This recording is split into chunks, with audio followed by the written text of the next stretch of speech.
Welcome to the Foul Play YouTube channel. Greetings and salutations, everyone. Welcome to Open Mic. I think this is number 65, if I'm thinking right.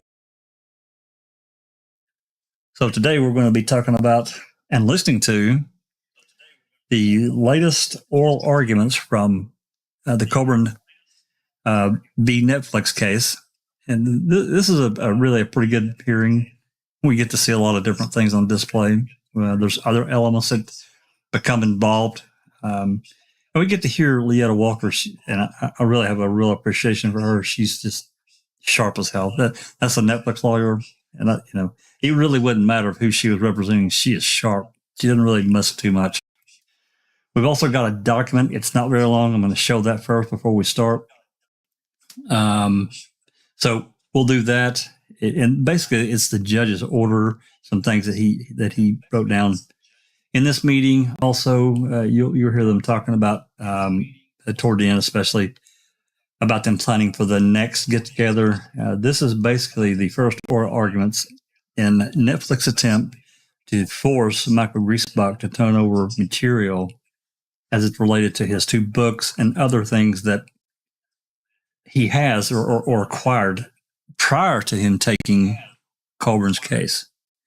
They first approached him just, to do it, just asked him without any kind of, legal maneuver. And he said no.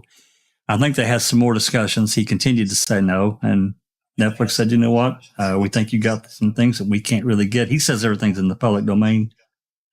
But their thinking is that not everything's in the public domain that he has access to, and they feel it's only fair that whether they use it or not, that they have access to it and can look at it and they can deem it.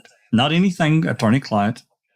We'll get into another whole section about that, but things that he used to write his book. So let's get everyone introduced that's here in the panel. So we'll start at the top. How you doing, Alice? Hi everyone in chat, hi everyone in panel. Thanks for joining us tonight. Great to be here. And Disco, our intro lady. Wonderful job. Thank you very much. It's very gracious of you. Hello everybody in chat. Glad you could come away from another defamation trial to this defamation trial. So thanks. Looking forward to it. Indeed. And the lady Neverly, of course. Hello, lovely people on the panel and in chat. It's great to meet again. We're really like a family. I see you more than I see my own family, that's for sure. It's great to be here.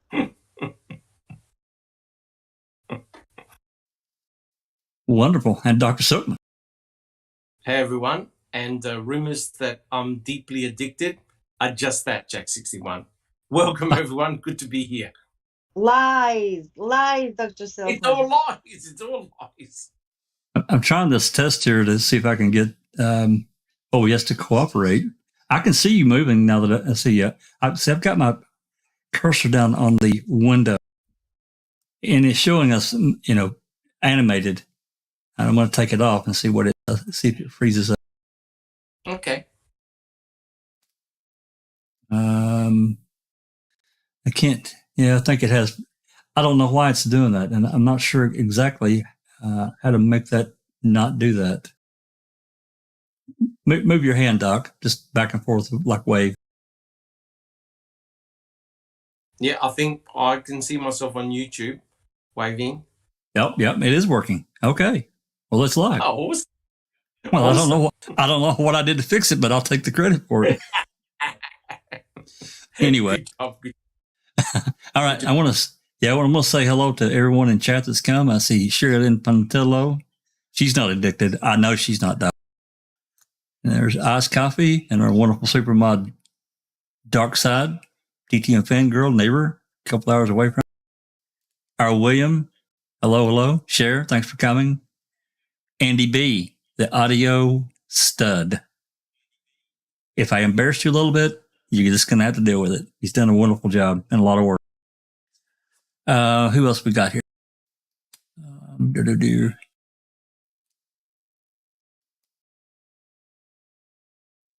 I thought I saw Colette. That was Paul Ward. Yeah, we've got Sheila Smokey in chat as well. Hello, We've got Sheila. Ronald just joined us. Yep, there's Angie Dickinson, as always. Thanks for coming. Yeah.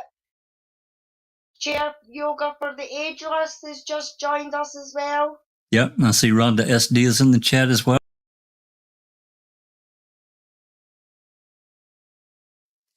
Okay, if I missed anybody or between Alice and I missed anybody, we apologize, but we do appreciate everyone coming.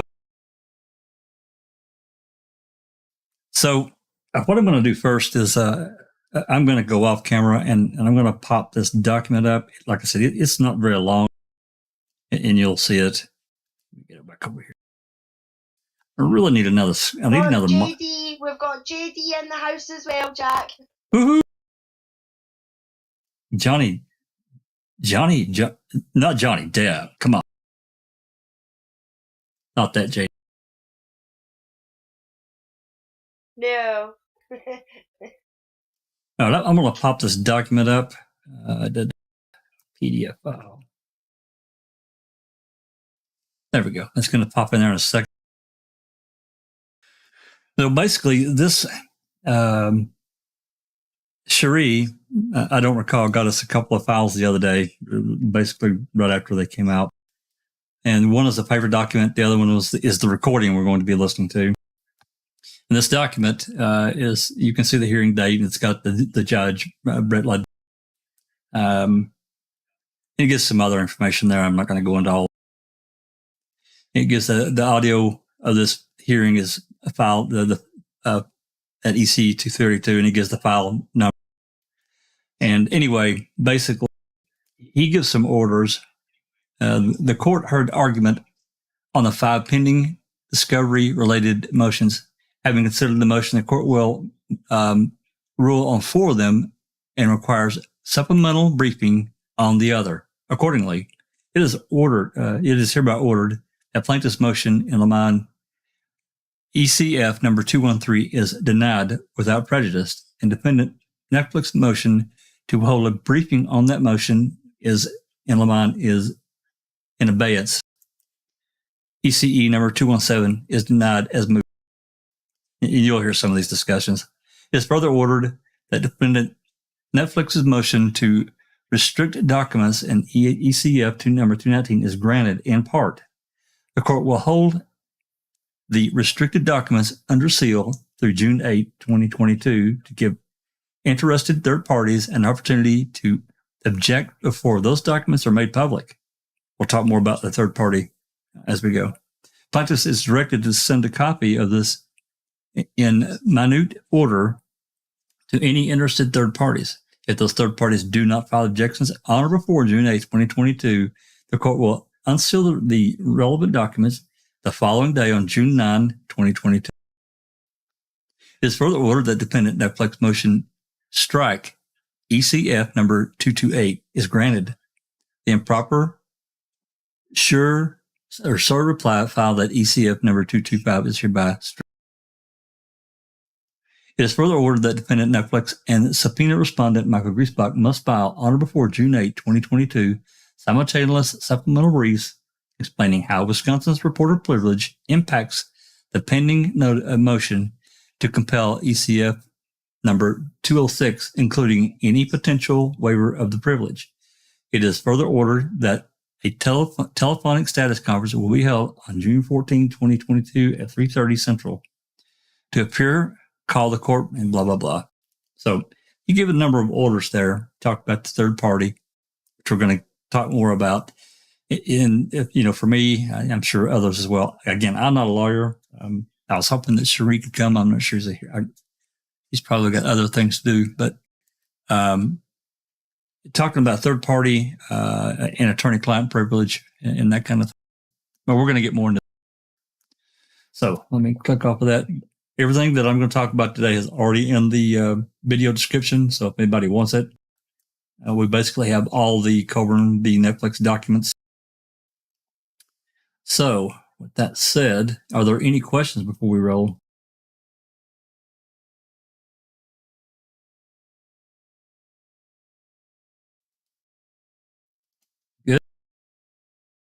haven't really had a chance to look at the chat. Yeah, I mean, this civil procedure is certainly not salacious as the Depp and Heard thing, because that was just I swear to God, I felt like the other day I'd been lobotomized. It was just so draining. There was so much information in that case, and so much of it came almost at a daily pace, and a lot of it was, of course, it's new testimony. So, of course, you're absorbing yet again, more new information. You get this crazy psychiatrist. What was his name? Dr. Man, he was really kind of nutty the way he acted. Kind of reminded me of Doc Brown, except in a bad way. He was completely over the top. You're talking about the guy with the white hair, right? Yes. Yeah, Dr. Well, we called him Schmiegel, but it's Schmigel or something like that. But Spiegel, we called him Schmiegel. Oh, my goodness. Yeah, call him Eagle.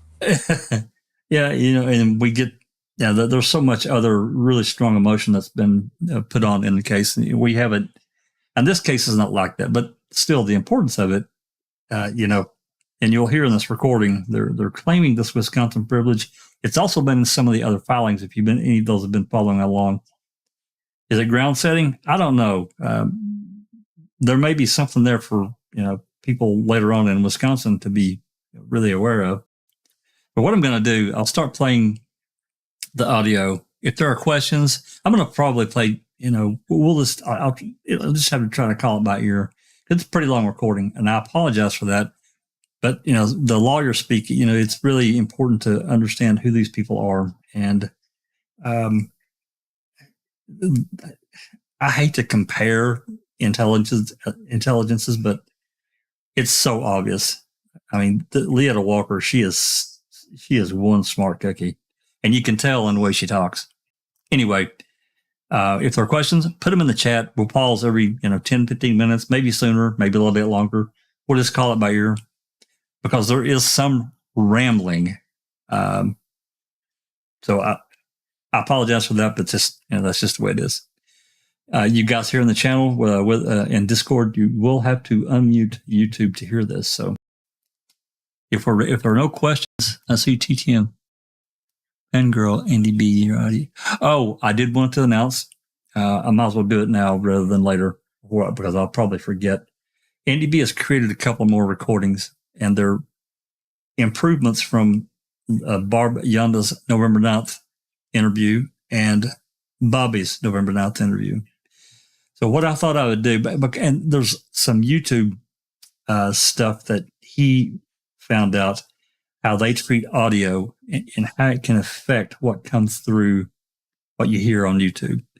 So with that in mind, he made some other recordings. So what I thought I would do, I'm going to upload them to YouTube, probably maybe tonight if I can, and I'm going to listen to them privately. I'll be able to tell pretty quickly.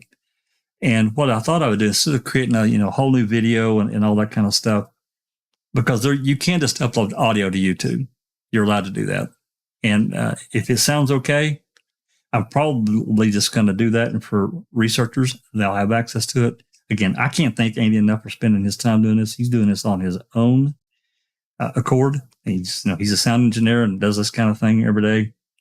So he's spent a lot of time doing this and trying to help us to digest. And hopefully somebody can create a transcript of some of these recordings, because it would be so much better. My hearing's just not good enough to do it. If I could, I would. So anyway, wanted to inform everybody of that. Everybody send Andy B a couple of beers.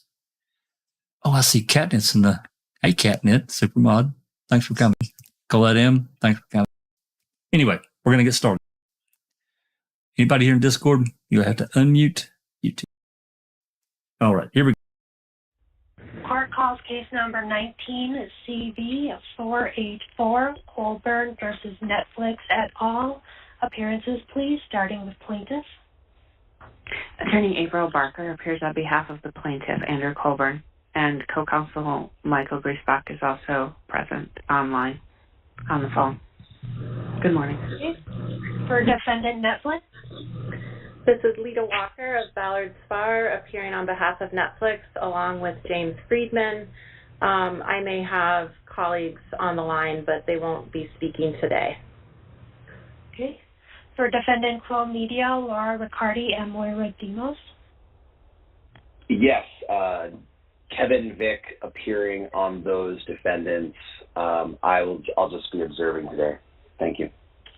Okay. And for Michael Griesbach. Attorney John Mayer, M-A-Y-E-R.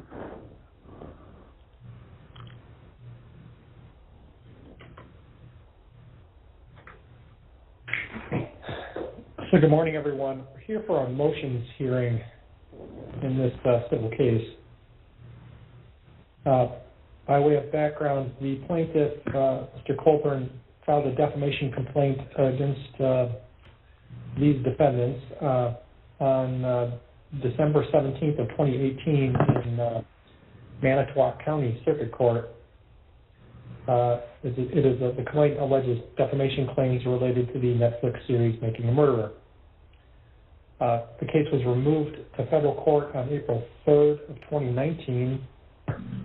There were some initial motions to dismiss. Then the plaintiff filed a second amended complaint on January 3rd of 2020. There were more motions to dismiss proceedings, I should say. Those were pending, and on September 21st of 2020, the case got reassigned to me after I took the bench. On May 26th of 2021, the court entered an order denying the motion to dismiss. We, about 2 months later, last July, entered a scheduling order setting an April 8th, 2022 discovery cutoff. That has since been amended, and there's some, at least to allow depositions after that date. There were also expert disclosure deadline was set for the end of April 2022. Expert discovery cutoff throughout initially July of 2022, and that got pushed back, I think, to November of 2022 at this point. Dispositive motions initially would have been due a couple weeks ago, and now they are due, I think, in September. So that scheduling order was put in place. There have been some amendments to it, and then we had some initial discovery battles that were withdrawn, and then on March of this year, Netflix, defendant Netflix, filed a motion to compel. That's at docket number 206. That was filed on March 22nd. In the motion, Netflix seeks to compel respondent, Michael Griesbach, to produce documents related to 11 requests that were in the subpoena. The respondent is the co-counsel for the plaintiff. As I understand things, he's also the former assistant district attorney in Manitowoc County.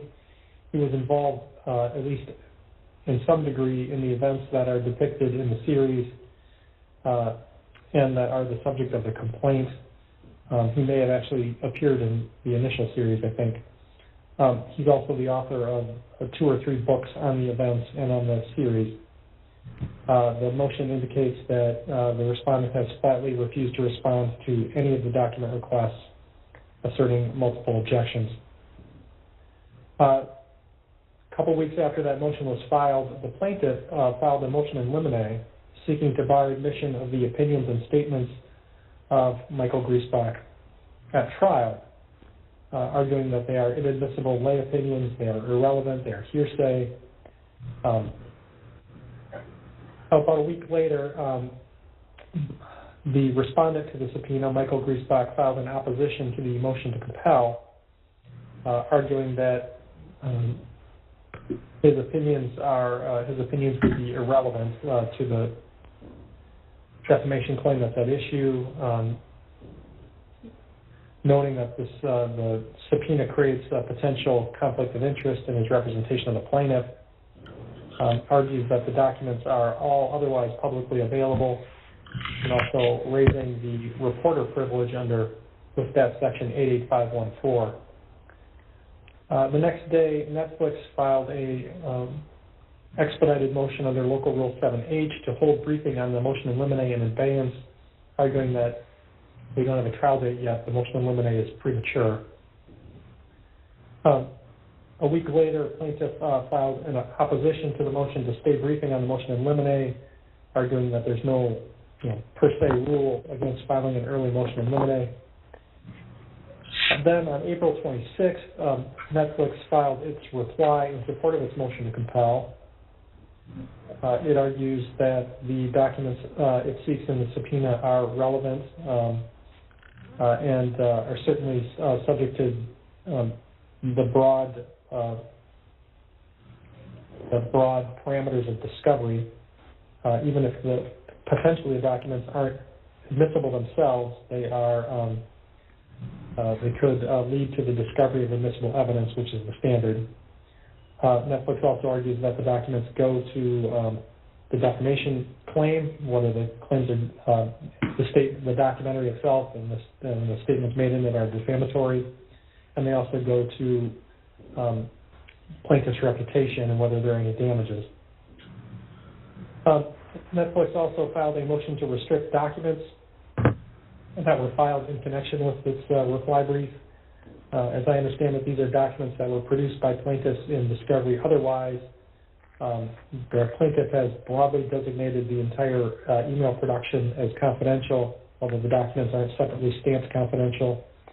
And so Netflix wanted to bring those to the court's attention, but given the obligations under the confidentiality order, it was required to designate them confidential. It does not believe they warrant confidential treatment, but it is abiding by its obligations under the protective order to designate them and then to at least raise the issue. On May 10th, Michael Griesbach filed a reply brief in opposition to the motion to compel. To call the reply brief, actually a response to Netflix's reply. So in essence, it's a reply. On May 16th, Netflix filed a motion to strike the second opposition brief or the reply, noting that it's improper under Local Rule 7I and noting that there was no motion for permission to file it. On May 17th, the plaintiff filed a response to the motion to restrict documents that were filed with Netflix's reply. Plaintiff argues that there is an unidentified third-party, or not unidentified, a third-party production company that has some sort of interest in the emails that were produced, that they were going to notify that third party, and the document should remain under seal until the third party has a chance to intervene and object. Also that same day, Netflix filed a reply on the motion to restrict, explaining why they filed the documents under seal as required under General Local Rule 79, and also suggesting that maybe we give the third party a deadline to respond and intervene if we're going to mark these things, consider these things confidential and restrict them for public viewing. And so with that very long introduction I think we have 5 pending discovery motions. My inclination, I put this on for hearing because I figured it was easier to walk through them and give you the court's views and to resolve them so we can move this case forward rather than try to write something up. But before we weigh into the substance of these 5 pending motions, are there any updates from the parties, anything they would like to bring to the court's attention other than what's already on the table? Let's see, Ms. Walker, I'll start with you because Netflix has got the first motion. I'm going to pause it right here, just as a quick recap. And it was pretty long, but this case is relatively complicated, and it's been further complicated by a couple of things that are going on, which is the substance of this hearing, these oral arguments. Netflix wanting these documents from Griesbach. I would be interested to find out exactly what Netflix wants sealed, what documents, and for finding out what those are may tell us why. I don't know. A lot of times in these cases, it has already happened. In this case earlier, there were things that were made public, that 6 or 8 depositions that were done in 2005 became public documents. So so I'm not exactly sure what's going on with this. I'm not lawyerly enough to explain it. But that said, I know there's some other material that we talked about. It's been a few weeks ago now. I think it was 3 weeks ago. We did an open mic, and it was actually ran pretty long because we got into the emails that were going back and forth, and there were answers to these various questions that were in some of these emails. Those that were around probably will remember that part of several exhibits that are not sealed, they're public. So that was very interesting. But it was also discussed, there were 3 or 4 incident reports from Manitowoc Sheriff's Department. And I'm not entirely sure, but I think part of what they won't seal is these incident reports. I think. Not positive of that. Oh, anyway, that was a little bit longer than I meant to go, but I thought he did a pretty good job of running down the ins and outs of this case since the beginning and then where we're at now. So, anybody got anything? Doc, Beverly, Alice, Disco? No, I just wanted to say, what a phenomenally long period of time that everyone has taken, and this whole defamation case has gone freaking nowhere. Back and forward. You got claim, counterclaim. You've got a lot of. I think what's really disappointing is the amount of stalling tactics that are going on between both parties. And, in the end, this is just going to be a huge mess, right? Because each side is presenting their version of events, and each side is, they're sort of like counter-arguing with each other. Netflix is saying, right, Mr. Griesbach, we want all these documents. Mr. Griesbach is saying, no, you can't have all these documents, right? So it's just got to a stage where it's become totally ridiculous, right? Look how many years have gone by and nothing still has been resolved. It really is a hot mess. It's quite crazy, in my opinion. I completely agree. And, to me, Jack 61, you sort of wonder in the end how much of a toll this is having on Colborn, and certainly Griesbach now. I don't think Michael Griesbach would have had any idea or concept of all these complications. The Netflix attorneys, they're not dummies, right? They've got the best of the best, and they're going to string this out as long as possible. They're going to inflict maximum pain. And my final point is, you wonder now whether Colborn is regretting going forward with this.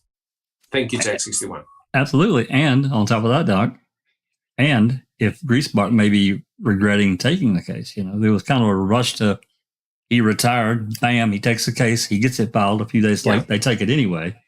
You got to wonder if there's some regret there. But now they're in for, 10 pennies trying to recoup something. Yes. But I don't think Netflix will give anything.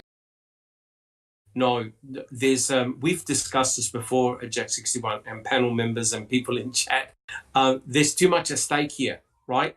If you have a look at Netflix, Prime, all these other streaming services, what's their number one rating shows? It's all about true crime, right? That it's amazing how you've got all these historical cases from the 70s and 80s that are now being presented, right? And they're the number one shows, right? So that if, say, Netflix loses and is liable for a multi-million-dollar settlement, that's going to have a drastic effect, in my opinion, on streaming services, especially of these types of cases here, right? Because potentially now, if Colborn wins, who's to say that Ken Kratz and other Cohen, anybody else who, who's been potentially defamed can come forward and sue Netflix. So the outcome of this particular trial is going to have huge ramifications for everyone. It's big. It really is big. Yeah, it is. Again, not being a lawyer enough, just hearing other lawyers talk, I don't see how he can win. I guess it depends on how a jury could view, if it makes it to the jury. You think about this thing has been going on for so long now, and we're still, they not even approached, selecting the jury, Vodar and all that kind of thing. They're right.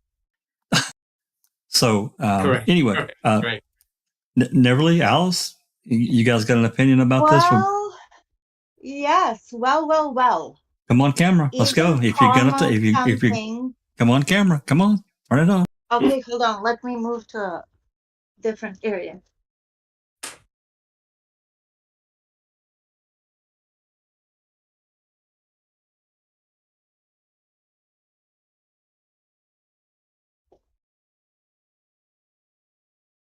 Well, hello.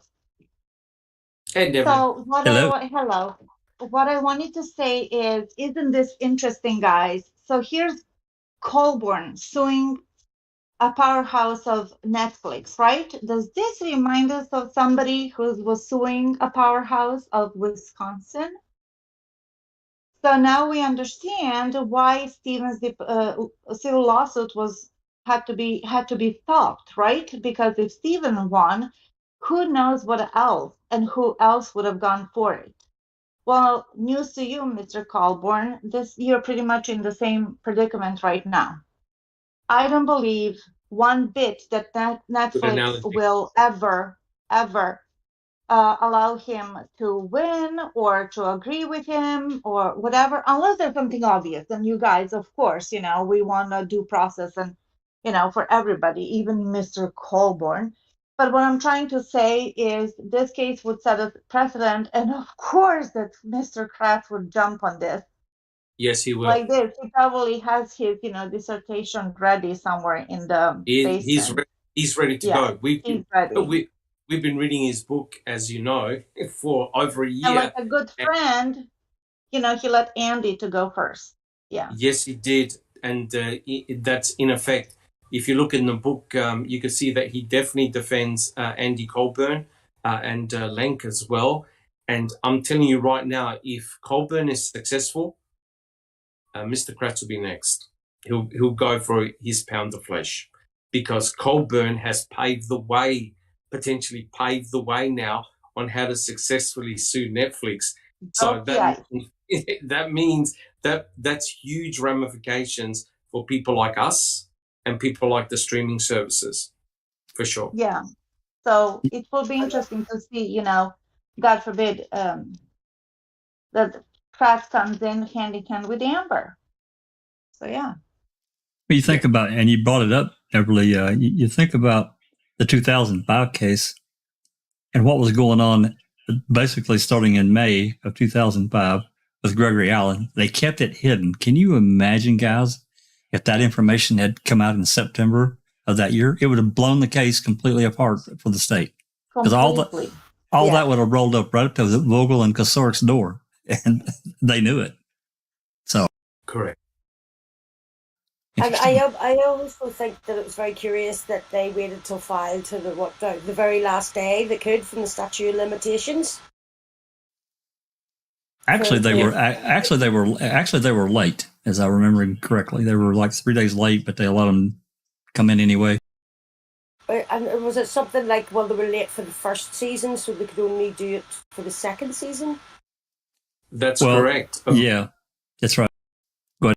The statute of limitations was on something that occurred in season number 1, and that expired. So now it's something to do with season 2, right? Yeah. So it's a high price to pay, in my opinion. High price to pay, because we know, guys, right? The directors at the end of each episode showed a list of all the people that declined to come on, right? And one of them was Andrew Colborn, right? Yep.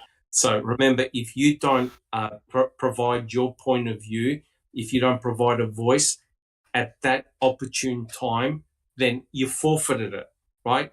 And now to try and complain years down the track, it's not a good look, in my opinion. No. Yep. Alice, you got anything before we move forward?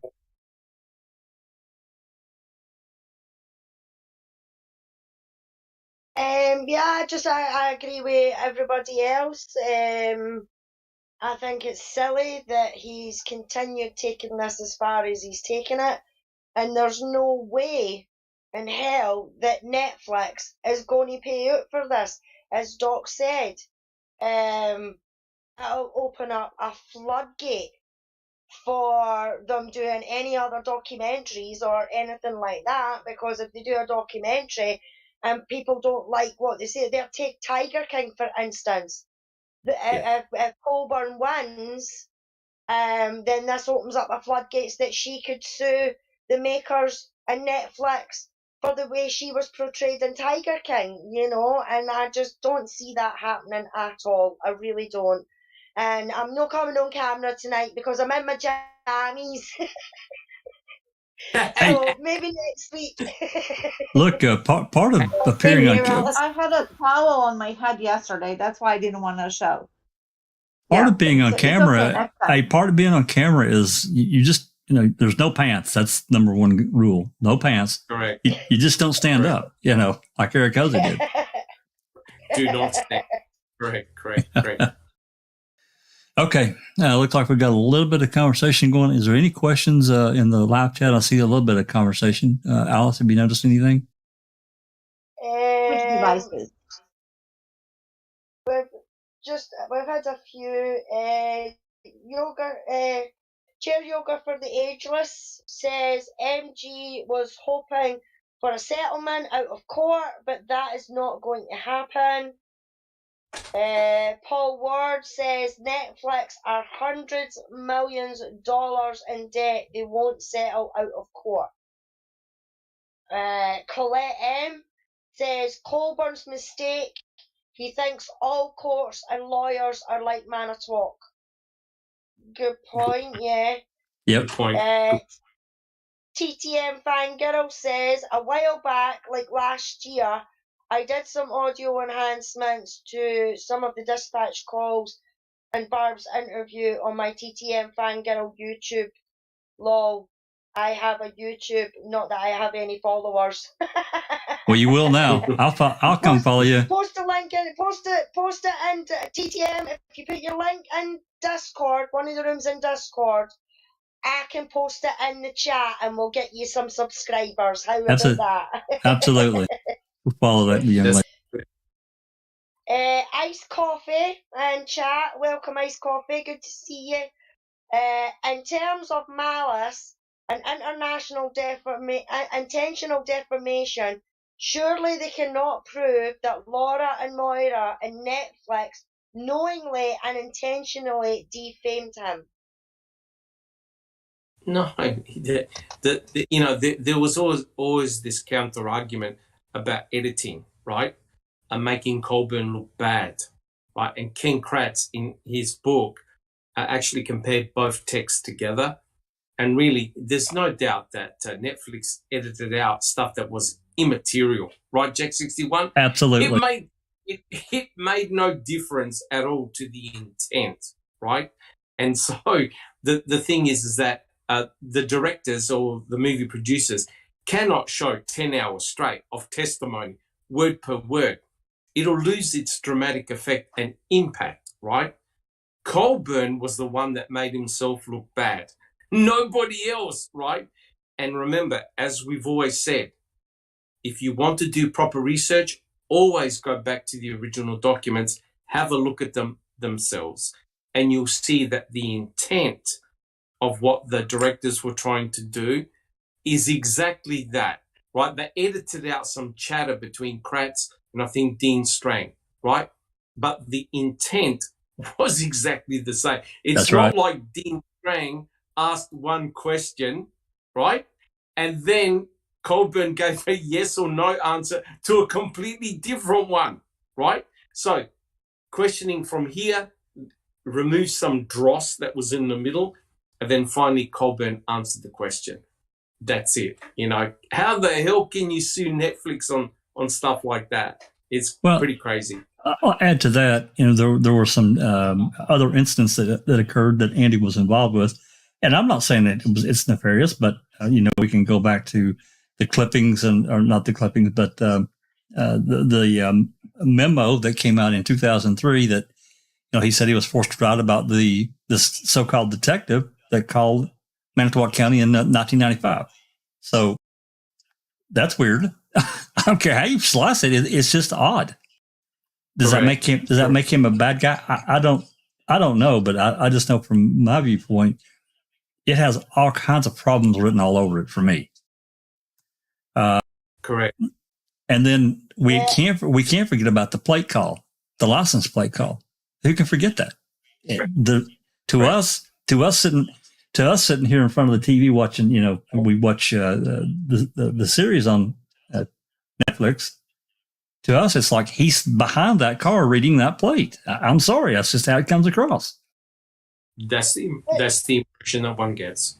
Yep. Yeah, but not even just the plate call, Jack.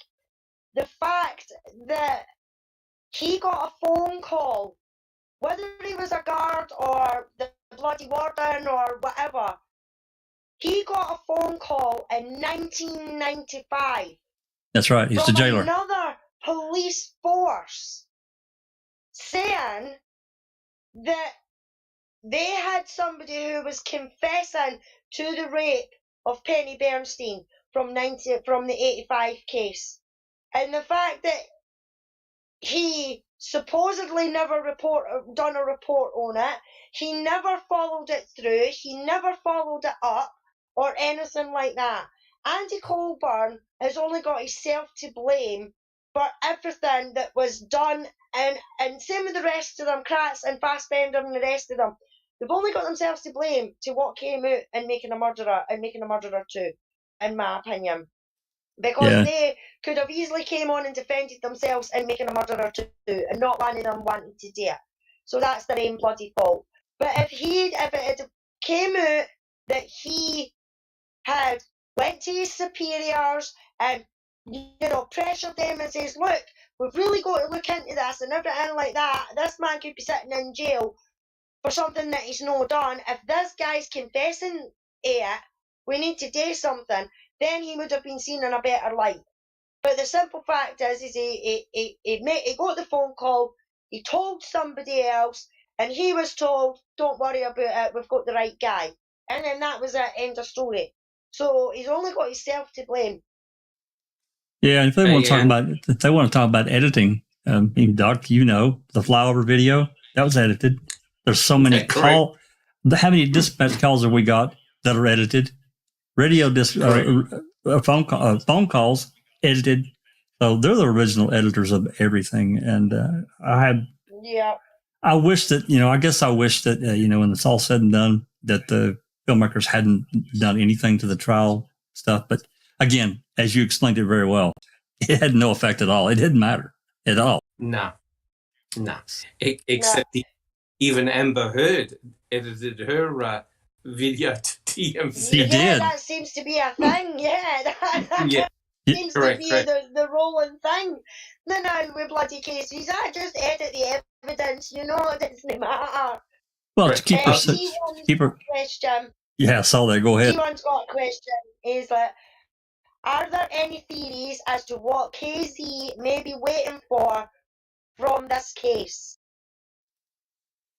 That's an interesting question. I really can't think of anything, T1, theory-wise. I mean, we'll get more into it as the recording goes, but there are ramifications because now there's a third party, at least one, maybe more involved. And Doc knows about it as well. Doc? Yes. The other, yes, I do. You mean someone who wrote 4,000 emails to somebody? That's right. No names mentioned. No, it'll be in the recording, so we don't have to mention it. Put it this way. This is going to get really, really interesting, really, really quick. But I was going to say, the other thing, of course, is that I think it was Peterson, Sheriff Peterson, who said to all his staff after Stephen got exonerated, he said, "Shut up and no talking to anybody." That's interesting because nobody did. And that might explain why Colborn, Lenk, and anybody else didn't talk to the producers. He wanted a media ban. So in effect, one could almost blame Peterson, Sheriff Peterson, for making sure that nobody spoke. And now look at the ramifications now. It's made them look really bad. Absolutely. It has. Yet, T1, I don't know what she may be waiting on in this case. I really kind of doubt that there's anything that, well, I don't know. I don't know what could have been potentially hidden that she hasn't been able to find out, but maybe there's something. I don't know. Well, okay. The thing is, this case could drag on for another year, right? Easy. If Kathleen Zellner's got important information to get her client out of prison, she's not going to wait for the Colborn trial. She's going to submit it, right? Yeah. As quickly as possible.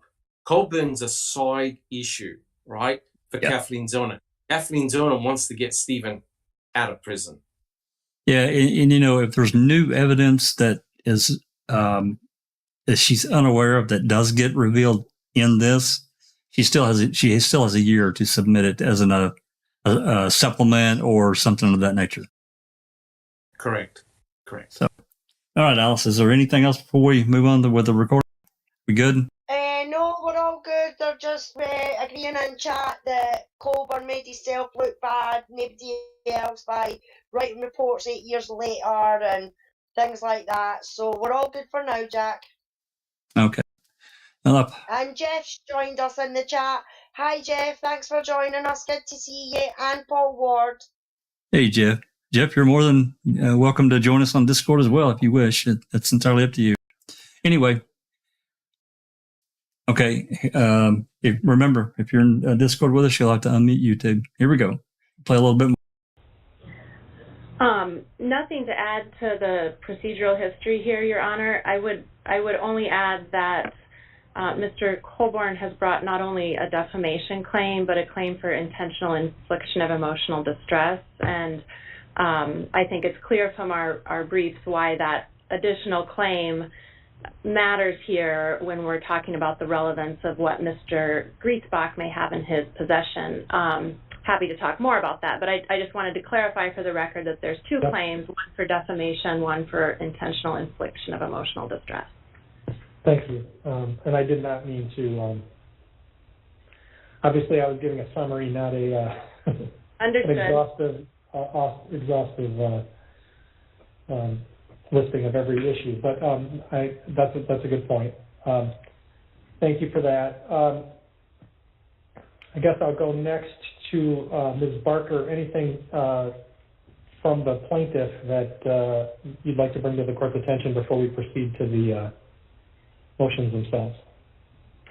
The only thing I would add, Your Honor, is that I have, following the reviewing the reply filed by Netflix on the motion to restrict, I have supplied counsel for Ms.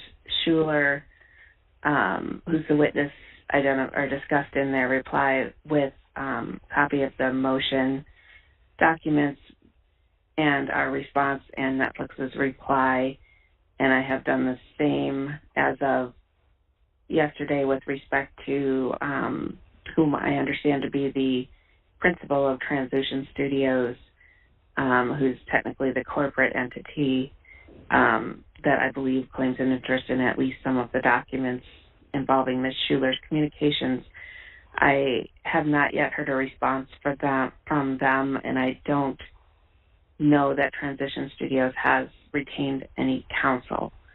I will also, if I don't receive confirmation from Transition Studios that they received my email message, then I will also mail it. But at least efforts have been made to provide those parties with copies of the pertinent motions. Thank you. Thank you. All right, I'm going to pause here again, and I know we haven't played very much, but That part there was important, and I hope everybody was paying attention because they're talking about Transition Studios and a party that works there. And this is in connection with the unreleased documentary Convicting. I just wanted to point that out. And it's brought up a few more times in this. So, Doc, do you have something? Yes. I think that's made this case really very interesting, as we'll get to see in the future, I'm afraid. But it's now expanded the goalposts. Put it this way. It has, and it could have some serious side effects. I don't know what those are. We need Charee to maybe help us understand, Travis or one of the other lawyers.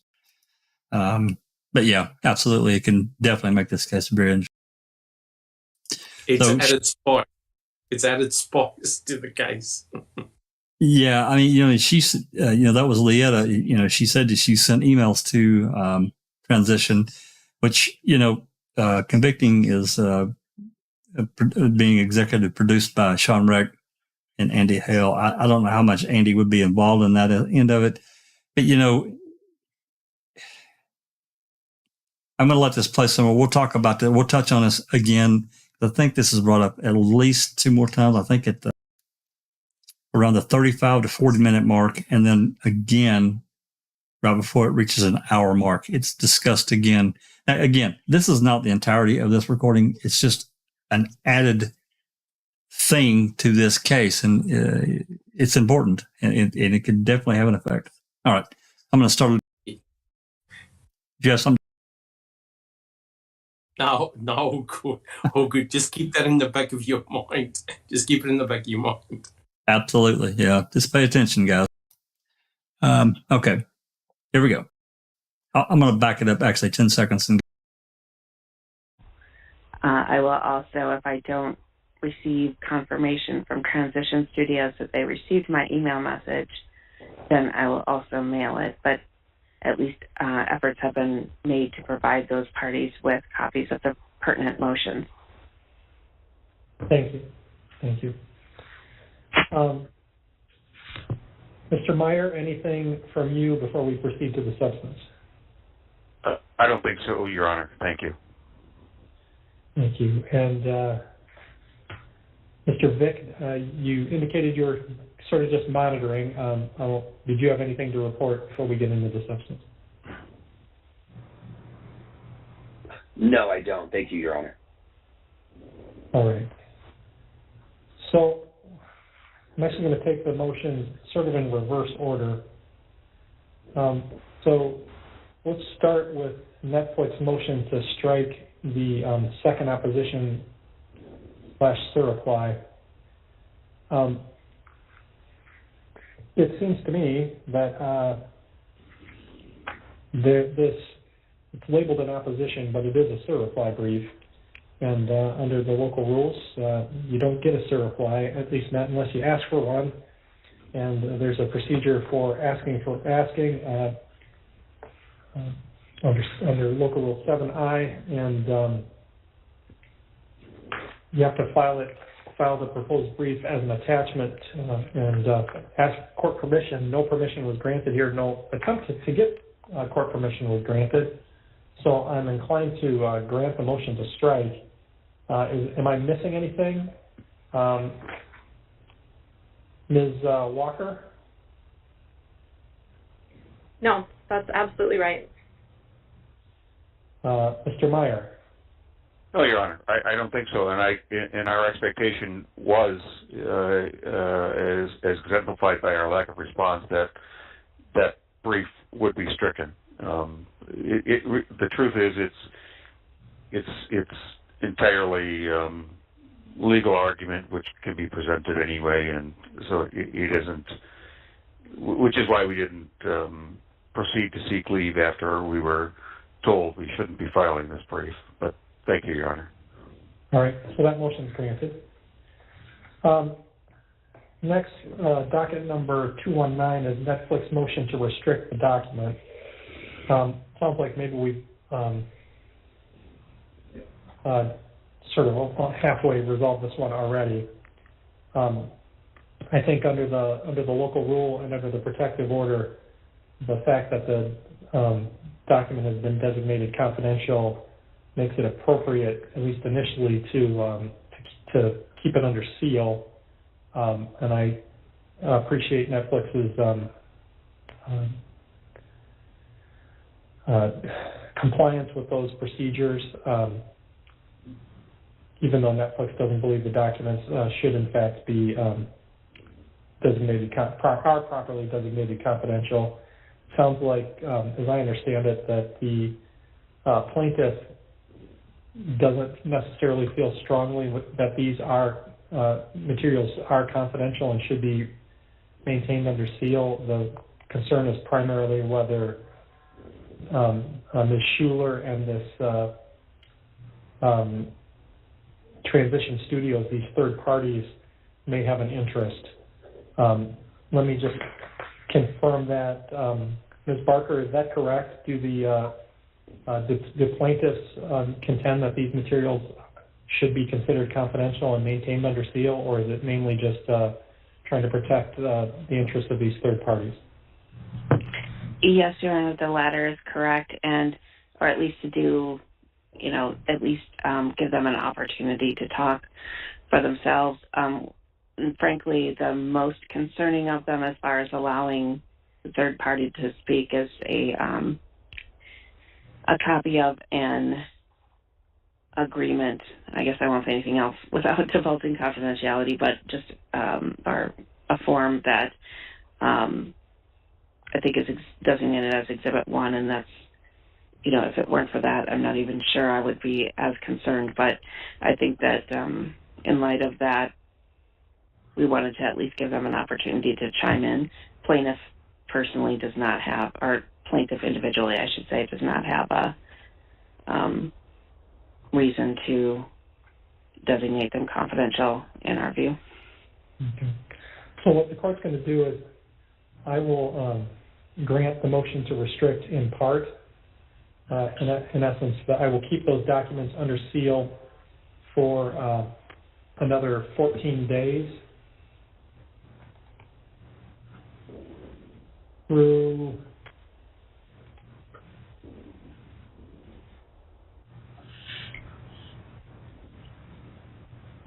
June 8th. If the court does not receive any objection or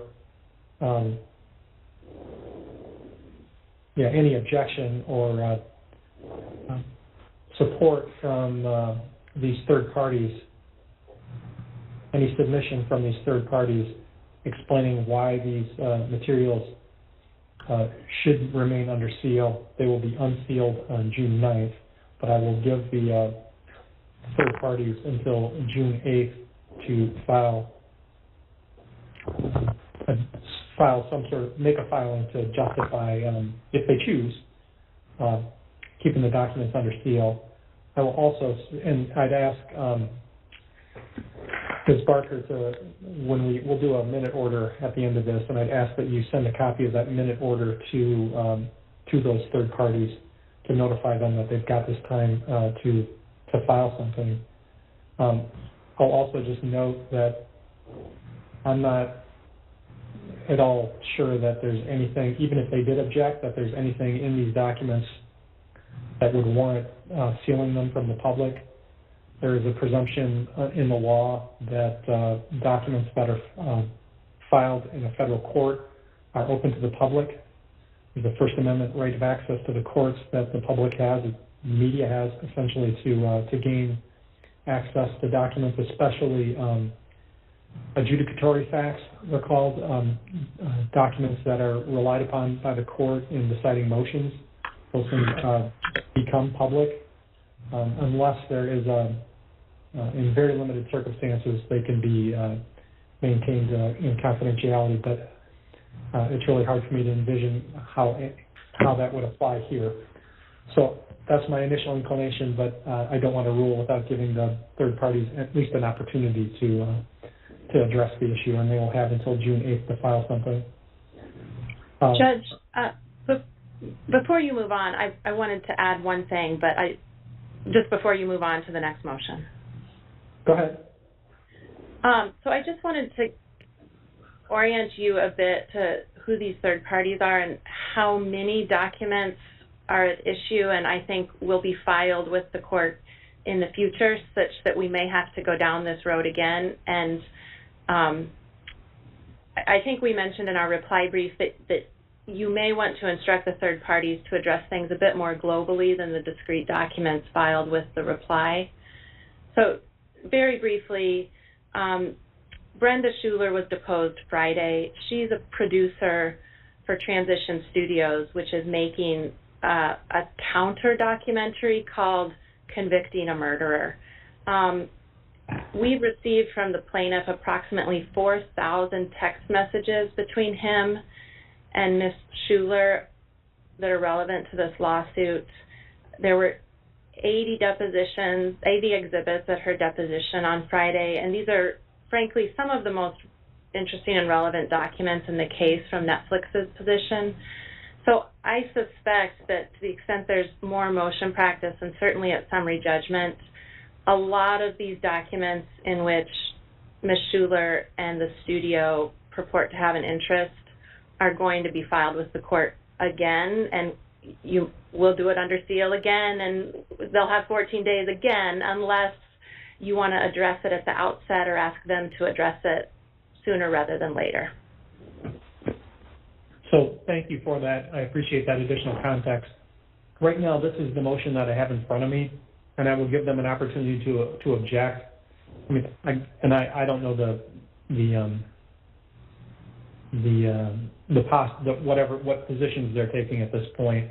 To the extent they file an objection in the next 2 weeks, it's possible that the court would set another hearing, and then we would address it and perhaps have a more fulsome discussion as you're suggesting. But if they don't file anything, we'll just resolve this one, and then we'll deal with it next time. But I appreciate that. I appreciate that heads up. Again, I'm skeptical that any of this stuff warrants sealing and being hidden from the public. But we'll deal with that if they file something. Your Honor, this is April Barker, could I briefly just note something as well in response to Ms. Walker's comments? Sure. Yes, I just want to note that from the plaintiff's perspective, the text messages Ms. Walker is describing involve, in many cases, what appears to be work on this Convicting a Murderer documentary, which has not been released yet. And from our perspective, we are at the same time, Netflix is telling us none of these should be designated on behalf of Transition Studios as confidential. It has designated all of the email messages concerning a 7-year-old documentary making a murder that is at the heart of this case confidential. So certainly if 7-year-old email messages between Netflix people regarding a released documentary can be designated as confidential, we should certainly, in our view, at least offer Transition the opportunity to explain why it claims that some or all of the messages pertaining to an as yet unreleased documentary should remain confidential if that's the position that it takes. And I would also appreciate it if we could attempt to work these things out prior to bringing them to the court's attention. In this case, as we noted, we think that the protective order designations are subjects that should be raised between counsel through a meet and confer pursuant to the provision in the protective order that says so. And that's not only good practice, but just common sense as well. You will never hear me dissuade you from meeting and conferring. Thank you, Your Honor. So in terms of, I don't have any motion in front of me on any documents that Netflix may have, or the other defendants may have designated as confidential. Obviously, if there's a dispute about that, try to meet and confer, try to work it out. If you can't work it out, you can file a motion and we'll deal with it. I would, I guess, and I've sort of given a sort of high-level prediction of what my ruling would be with respect to these third-party text messages. I'm not exactly sure why any internal Netflix emails or text messages would be different. But again, I don't have any of the context, and I don't have anything before me, so I'm not gonna rule. But I suspect that if to the extent they are similar documents and the issue is the same, you could probably expect a similar ruling. But again, there's nothing before me. I'm not gonna rule on that now. Understood. Anyway. Thank you, Your Honor. Sure. And so that's that. Like I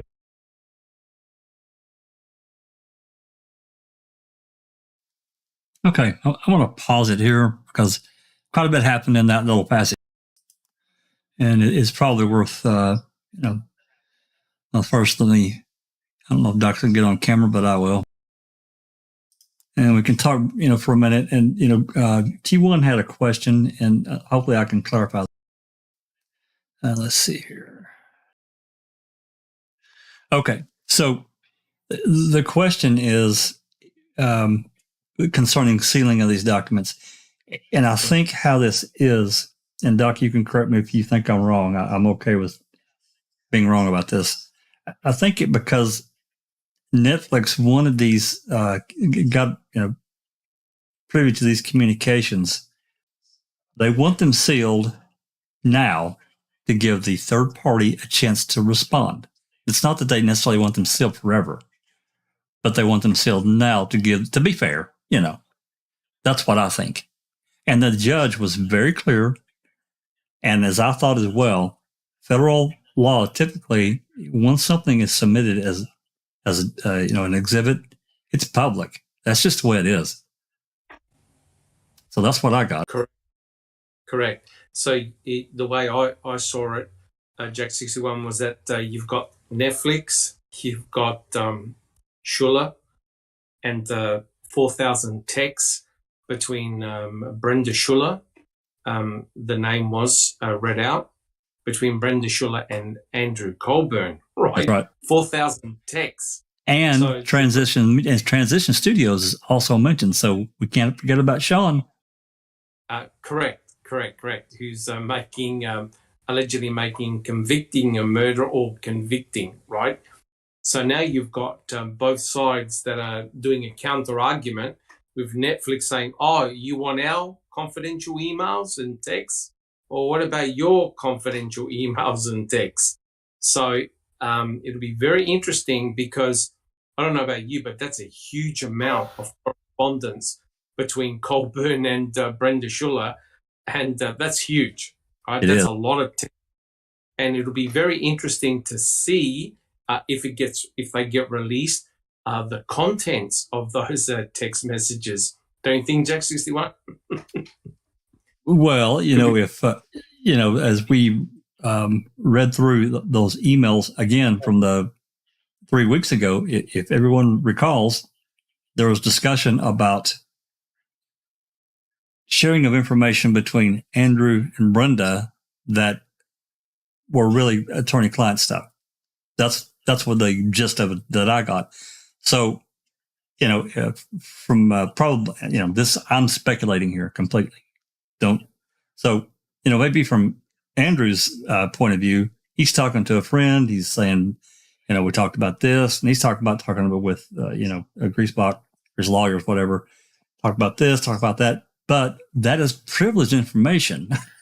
And now he shared it. He shared it with a third party. So now, does that break the privilege? And I think that's. Yeah, it's going to, you can see it. You can see it's going to end up a real shit show, right? It's going to be legal argument versus legal argument. And Colborn is sitting in the middle of this thinking, what the hell have I done? That's right. It's completely. I don't know if I got that, but the Netflix had said that they'd sent the information of the briefs. Those third parties hadn't replied. And then the lawyer went on to say, oh, we just thought that it would be stricken from the record anyway, so we didn't reply to your email. Is that right? I don't think so. I didn't get that. I got that they just hadn't replied. And so the judge is going to the judge is going to give them until the 8th of June. And if they don't reply, they're public. Yeah, see, well, I must have picked it up wrong because I thought it was Colborn and convicting that are wanting the seals. Because if there's 4,000 messages between Colborn and convicting, they're not going to want them public. No. They're not going to want to see what's been going on because the documentary hasn't even been bought yet. Or bought, to be released yet. So if these text messages become public, that everybody can see, then they're going to see that maybe convicting isn't as mutual or two-sided as they're trying to make it out to be while they're selling it, and it's all about how bad Mum was and everything like that. Because as T1 said, and he had a good point, the only reason why convicting is happening is because of Mum. That's right. So I thought it's Colborn, Griesbach, and convicting that are wanting the seals, but Netflix is wanting them to be public. But because of the order or something like that, Netflix is agreeing, because they've not heard from transition or whatever they're called, convicting, then they're giving them enough time, the 8th of June, to get in touch with them to what they're asking, and then if they don't, the judge is just going to make them public anyway. It goes back further than that, and you have to think back to what we talked about again 3 weeks ago, because that was a pretty long open mic. There were emails that Leetta Walker sent to their counsel. I don't remember their names, and she said, "I told you if you wanted things sealed, you should have marked it confidential to begin with," and they didn't. And she gave her a chance to do it again, and they still didn't do it. And now they're coming back. That's what this is tied to, I'm sure. And you're probably right, because there are some things that they have a spreadsheet or something. I haven't seen it, that marks that they have designated, for which things are protected. And it's probably not a huge amount, I guess, but because it's a federal trial, most of the stuff is open. Once it gets submitted, it's public.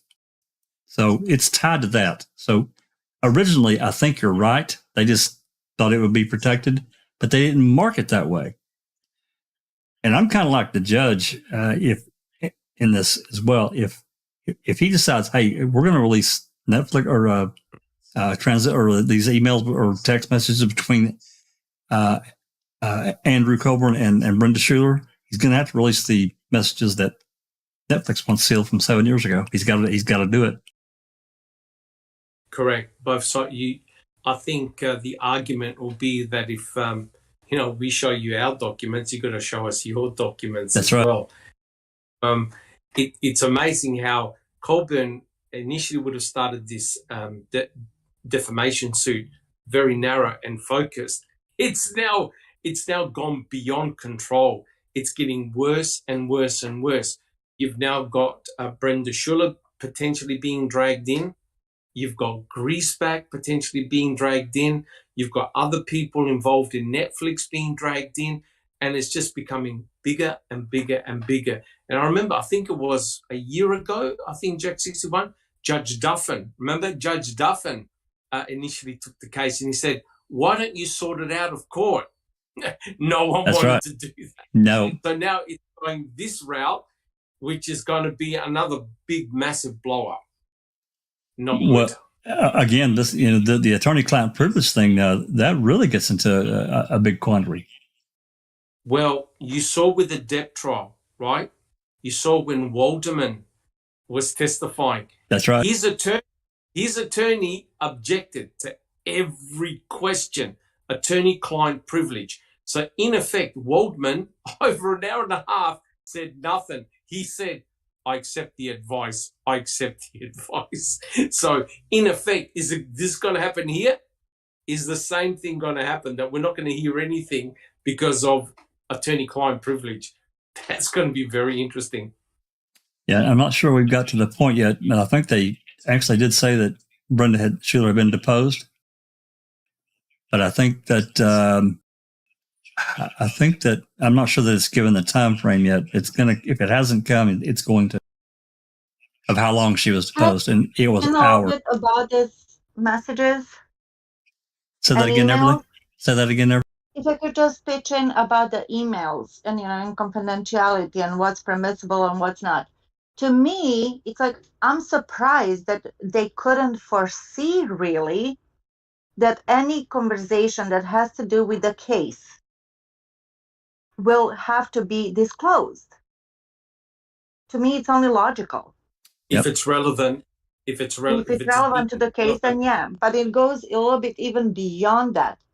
But you know what I mean? So I don't see any surprises there. It's purely logical. Well, I mean, the cat's out of the bag, right? Yes. You've got Brenda Schuler, who's involved in convicting, spending an extraordinary amount of time with Colborn. So the impression is, from Netflix point of view, so you're doing a counter documentary to a murderer, right? A counter. So where is the fairness? Where is the no bias attached, right? So the insanity is this. This is why I see it. I could be wrong. Making a Murderer gave them all a chance. Hey, come on camera, talk to us. We'll get your side of the story, right? And in actual fact, it would have enriched the story of Making a Murderer. Hearing Colborn, hearing, Kratz, everyone. But they declined to appear.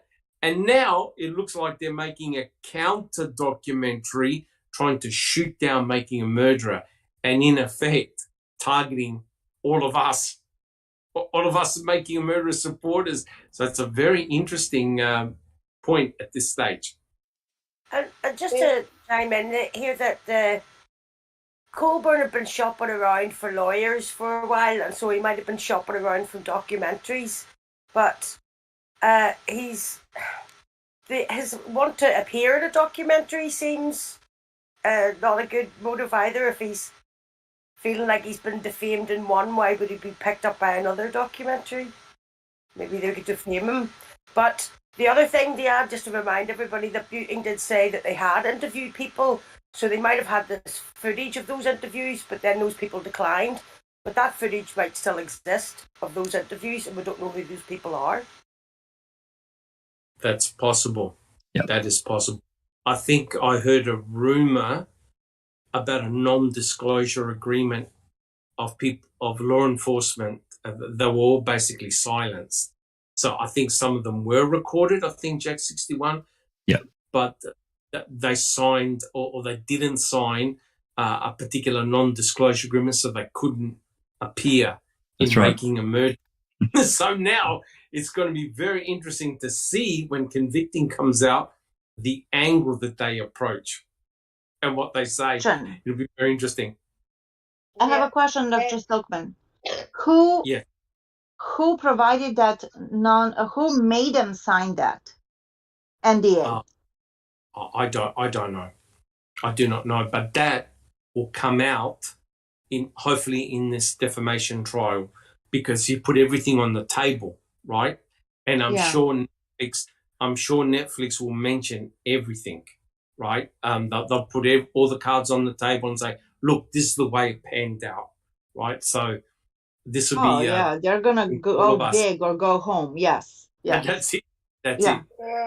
We've got Ian Ross, who's joined us in chat. Welcome, Ian. Rose, thanks for joining us. Mystic Jinx has joined us in chat. Hi, Jinxie. We're just catching up on the Colborn Kieran.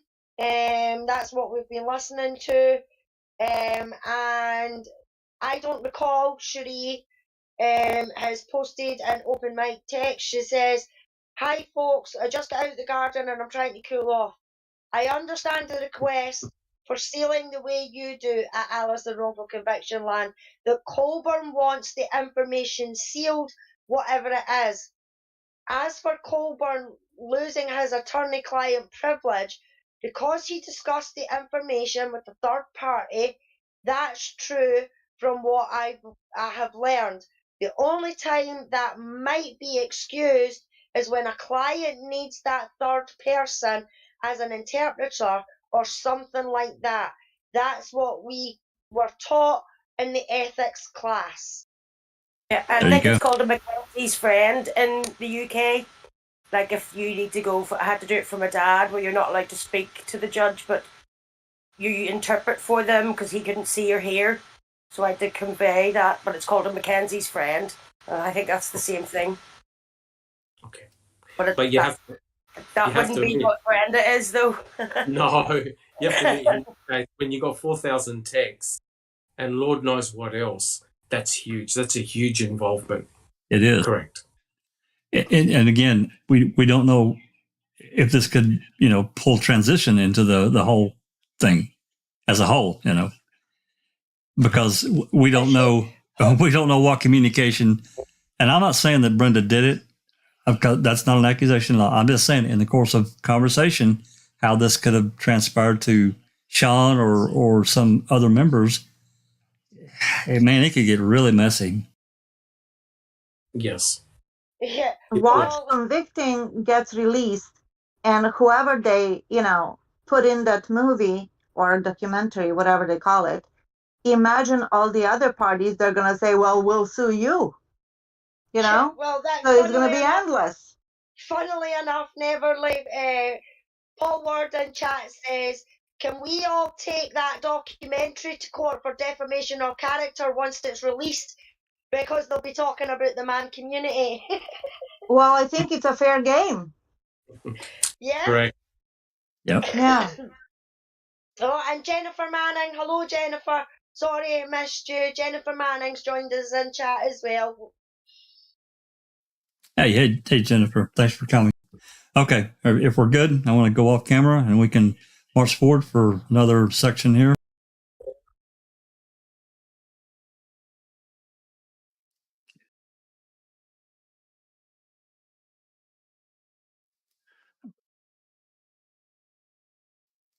All right. Remember, anyone here needs to unmute you. All right, here we go. I'll back it up 10 seconds and go. Order. Let's next take up the motion in limine and the motion to hold briefing on the motion in limine in abeyance. My inclination with respect to the motion in limine is to deny it without prejudice on grounds that we are so far away from trial that for the court to rule, we haven't resolved summary judgment yet, so I don't even know what claims are going to be left, what issues are going to be left for trial. So it's, I think, premature at this point to decide what goes in front of the jury and what does not. So my inclination is to deny it without prejudice as premature, and then the motion to hold the briefing in abeyance, I would just deny as moot. That's my inclination, but I will let the parties try to explain whether they agree with that or why that is wrong.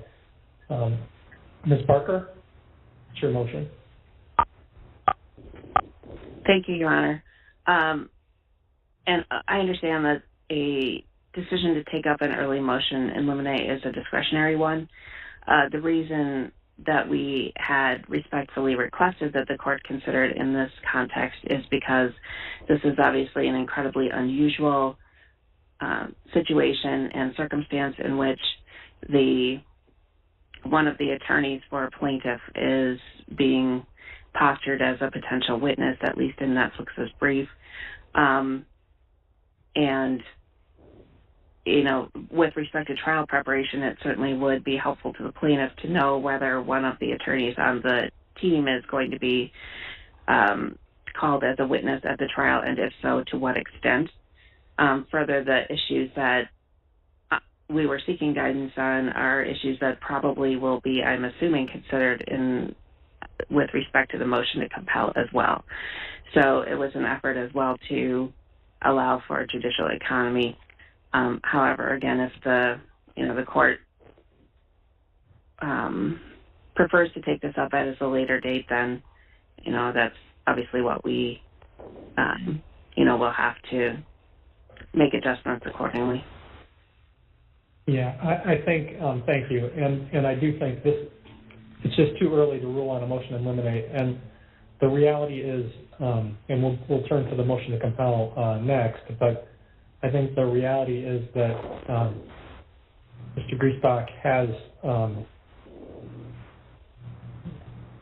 some history with this documentary and these issues before this case was filed.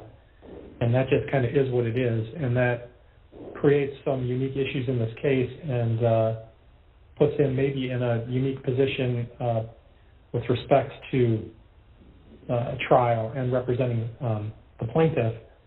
And how that all shakes out is not exactly clear to me at this point. I don't know enough to make final rulings on all that, but those facts are what they are, and those are issues that are just will be lurking for a while, and that's something that I think the plaintiff and plaintiff's counsel are going to have to wrestle with and make their own decisions as we move forward. But I'm not inclined to make sort of final rulings on evidentiary matters at this point. I think it's premature. So the motion to eliminate will be denied without prejudice as premature, and the motion to hold the briefing in abeyance will be just denied as moot.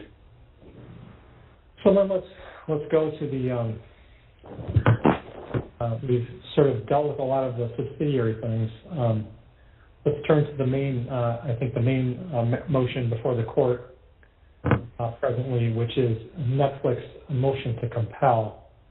I tried to summarize this a little bit as I was going through the procedural background, but my understanding is that they've served a third-party subpoena on Michael Griesbach, who also happens to be one of plaintiff's counsel. Again, my understanding is that he was at one time an assistant district attorney in Manitowoc County who had maybe was not a main character in the underlying events that are described in the documentary, but was involved at least on the periphery, and then thereafter wrote a number of books related to both the events described in the documentary and on the maybe one or both of the documentary series. And so Netflix is trying to obtain any documents that he might have that are responsive to these document requests. I have not gone through the specific document requests in detail, mostly because it didn't seem like the party's fight was about the specifics of those requests. The fight is more, let's say, on a more broad basis to whether he needs to respond at all. And my understanding is the respondent has flatly refused to respond just in its entirety. So that's my understanding of the background. And my understanding the objections are basically that the materials he has are not relevant, that there's this potential, it's awkward because he's counsel for the plaintiff, so there's a potential conflict of interest. There's an argument that the documents are otherwise publicly available. To the extent I understand that argument, I think what the respondent is arguing is that because the documents are publicly available, it's unduly burdensome to require him to produce them when the plaintiff could just go get them from the public record. And I also understand that he's raised this reporter privilege under WSStat section 88514.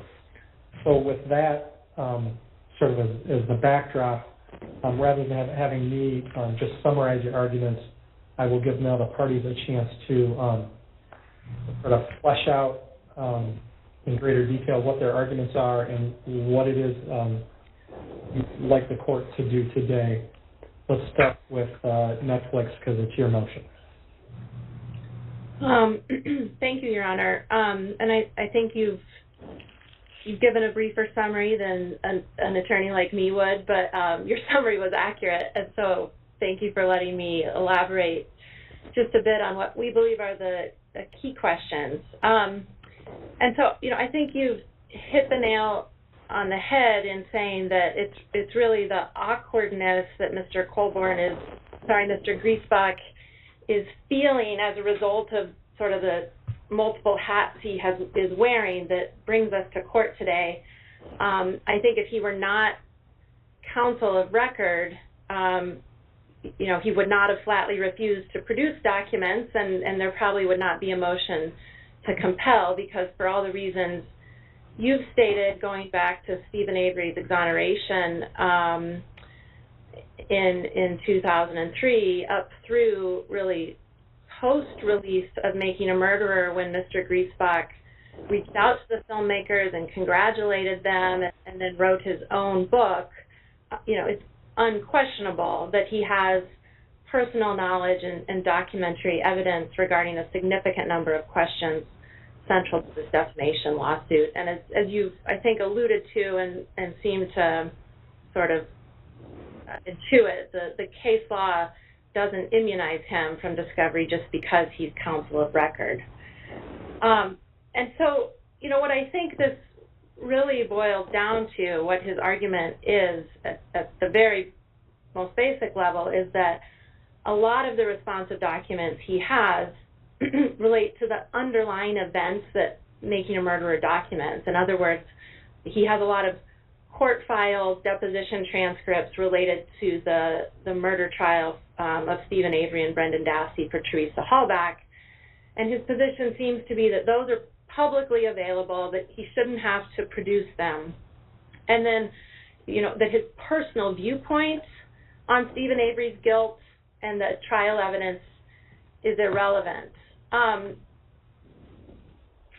I think for the most part, Netflix agrees with that. We don't need Mr. Griesbach to give us copies of court documents that we already have or could easily obtain from the court. And we also don't really care what Mr. Griesbach thinks of the jury's verdict. We agree that his thoughts and impressions of the evidence at Stephen Avery's trial, and whether he agrees that the evidence pointed to Stephen Avery's guilt, is really not particularly material.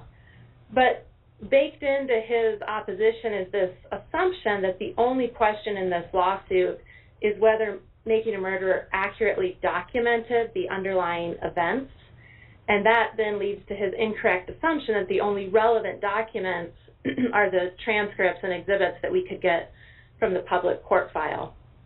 And as we've, I think, best stated in our reply brief, most succinctly, is that regardless of Making a Murderer's truth or falsity, the plaintiff here, Mr. Colborn, has to prove several other elements, right? He has to prove it was defamatory, and that means he has to show how the series impacted viewers.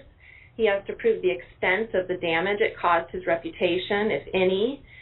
He has, as I mentioned at the outset, an intentional infliction of emotional distress claim, which means he has to show he suffered emotional distress and that Making a Murderer and not some other factor caused it. And notably, and this is referenced in my affidavit at docket 217-1, Ms. Barker has conceded that documents on these topics are relevant and discoverable, and it's obvious to us from documents we've already seen and witnesses we've deposed that Mr. Griesbach has a lot of documents on these topics.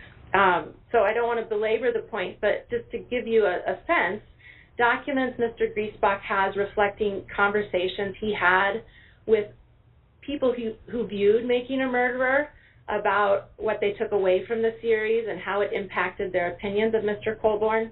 those are relevant to the damages analysis. And we know that Mr. Colborn, Mr. Griesbach have those because we filed with the court an email, docket 207-7, where he emailed the filmmakers after the release of the series and offered to share with them, quote, local reaction, end quote.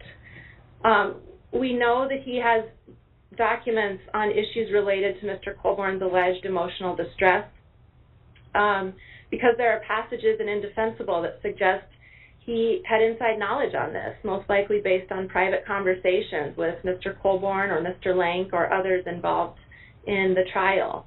And as I mentioned, we deposed Brenda Schuler, who's making this counter-documentary on Friday.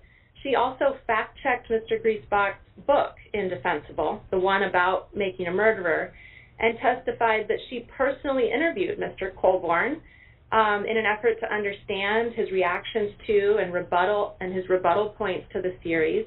She conducted that interview not only with Mr. Griesbach's knowledge, but at his request, and she testified that what she learned was incorporated into the book. And then, you know, we have reason to believe that Mr. Griesbach has many documents relevant to alleged harm to Mr. Colborn's reputation, and specifically whether that harm was lasting or whether it was mitigated, for example, by Mr. Griesbach's book itself or by public statements that Mr. Griesbach made about his book. So there's a sense from the documents that Indefensible was almost a mouthpiece for Mr. Colborn.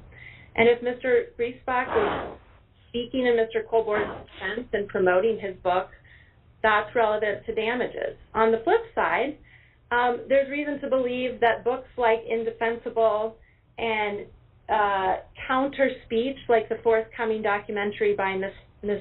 Schuler, have actually aggravated Mr. Colborn's damages. So we've seen documents that show on several occasions Mr. Colborn really wanted to speak out publicly in his defense. After the release of Making a Murderer, he was invited to several radio shows. Several journalists wanted to interview him.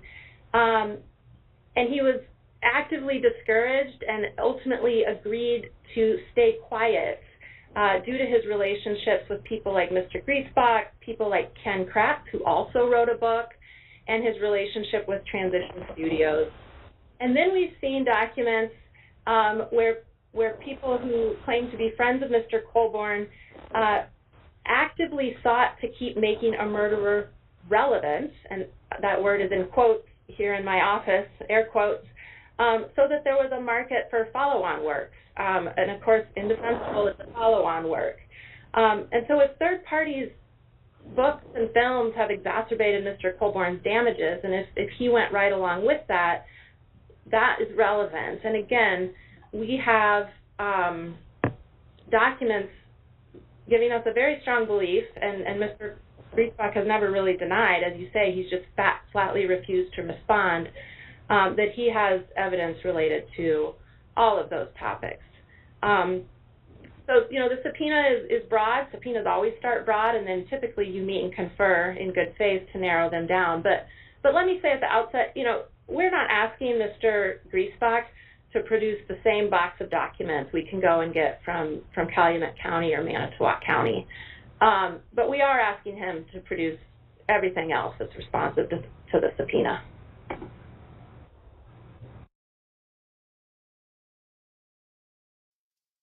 Okay, that was quite the run there. And that's why I really like Leda Walker. She don't miss a damn thing. She just doesn't. So, you know, she really ran down and drove this into a number of different things. And she was very clear, and she was also clear in her filings about what they wanted. They don't want everything that they can already get. That's ridiculous. So that takes a huge burden away from what they're asked to produce. But there are other documents, I'm sure, and material that Griesbach has that they can't just go down to the courthouse and get. There's just no way. So, thoughts, opinions, anything? Well, that was a very interesting passage. That was for sure. But to me, there was a phenomenal number of stalling tactics that were going on, on both sides. And I really thought that she spoke very eloquently and laid it out exactly what the important bits and pieces were, and how, in actual fact, Colborn's association, especially with Michael Griesbach, probably did more harm than good, right? And that was really interesting to hear, because certain members of the media were interested in speaking with Colborn, but he was given advice to keep quiet, right?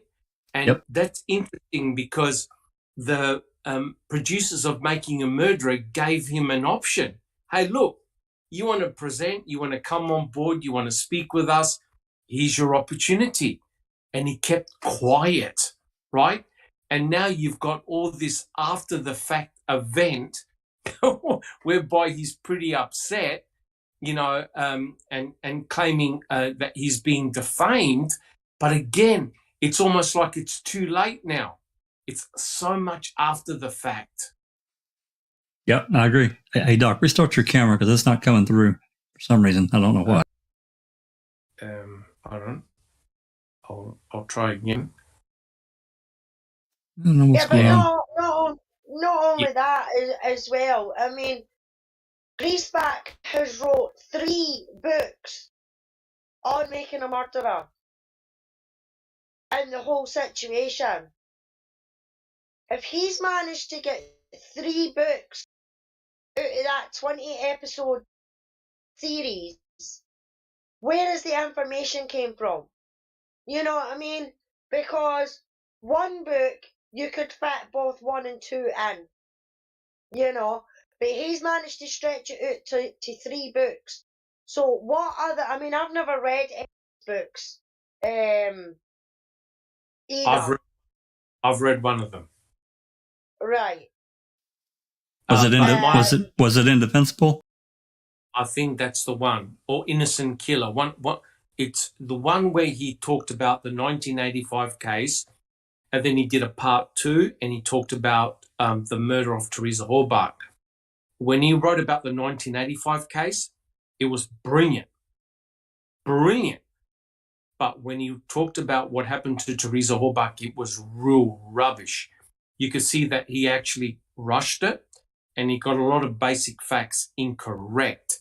So, but my understanding is that a lot of the books he wrote are very similar. They're sort of like an update of an update, if you know what I mean. I mean, think about it. The same information. How much more can you write? Exactly, Doc. That's exactly what I mean. He's managed to write 3 books out of that 20-episode season. You know what I mean? And even going back to Stephen's 85 case, if that's what's in the book. So, correct. Even though it's maybe rinse and repeat, there'll be other information in there that wasn't in the first one, like in the second book, there'll be information in there that wasn't in the first one, because either A, he's realised his mistakes and things like that, so he's changed it in the second one, but there'll also be added information there, and then he's went ahead and done a third one. So in my opinion, I don't know how he's managed to get 3 books out here, to be honest. Well, and for him to get 3 books out here, he's got to have information that's not right. out there, that's not in the public eye, Hi, Anthony House joined us in chat. He says, why can't Netflix claim reporters' privilege? Because, in my opinion, Anthony, they're wanting everything to be out there. It's Griesbach that's trying to claim the reporter privilege, even though he's not a reporter, he's a fucking district attorney. But he thinks because he's wrote 3 books, that makes him a reporter and entitled to the reporter privilege. There's certain conditions that apply to claiming the reporter privilege in Wisconsin. We'll hear more about that as we play more of the recording. They're going to get more into that, but yeah. But isn't it interesting how that attorney said that Michael Griesbach wears multiple hats, right? Yeah. And that Michael Griesbach is now understanding the complexity of that situation, right? She also said it about Colborn too. Correct, absolutely correct. And can I just read some? I know this is going to be cheeky, right? But can I just read just one passage, please, from Ken book?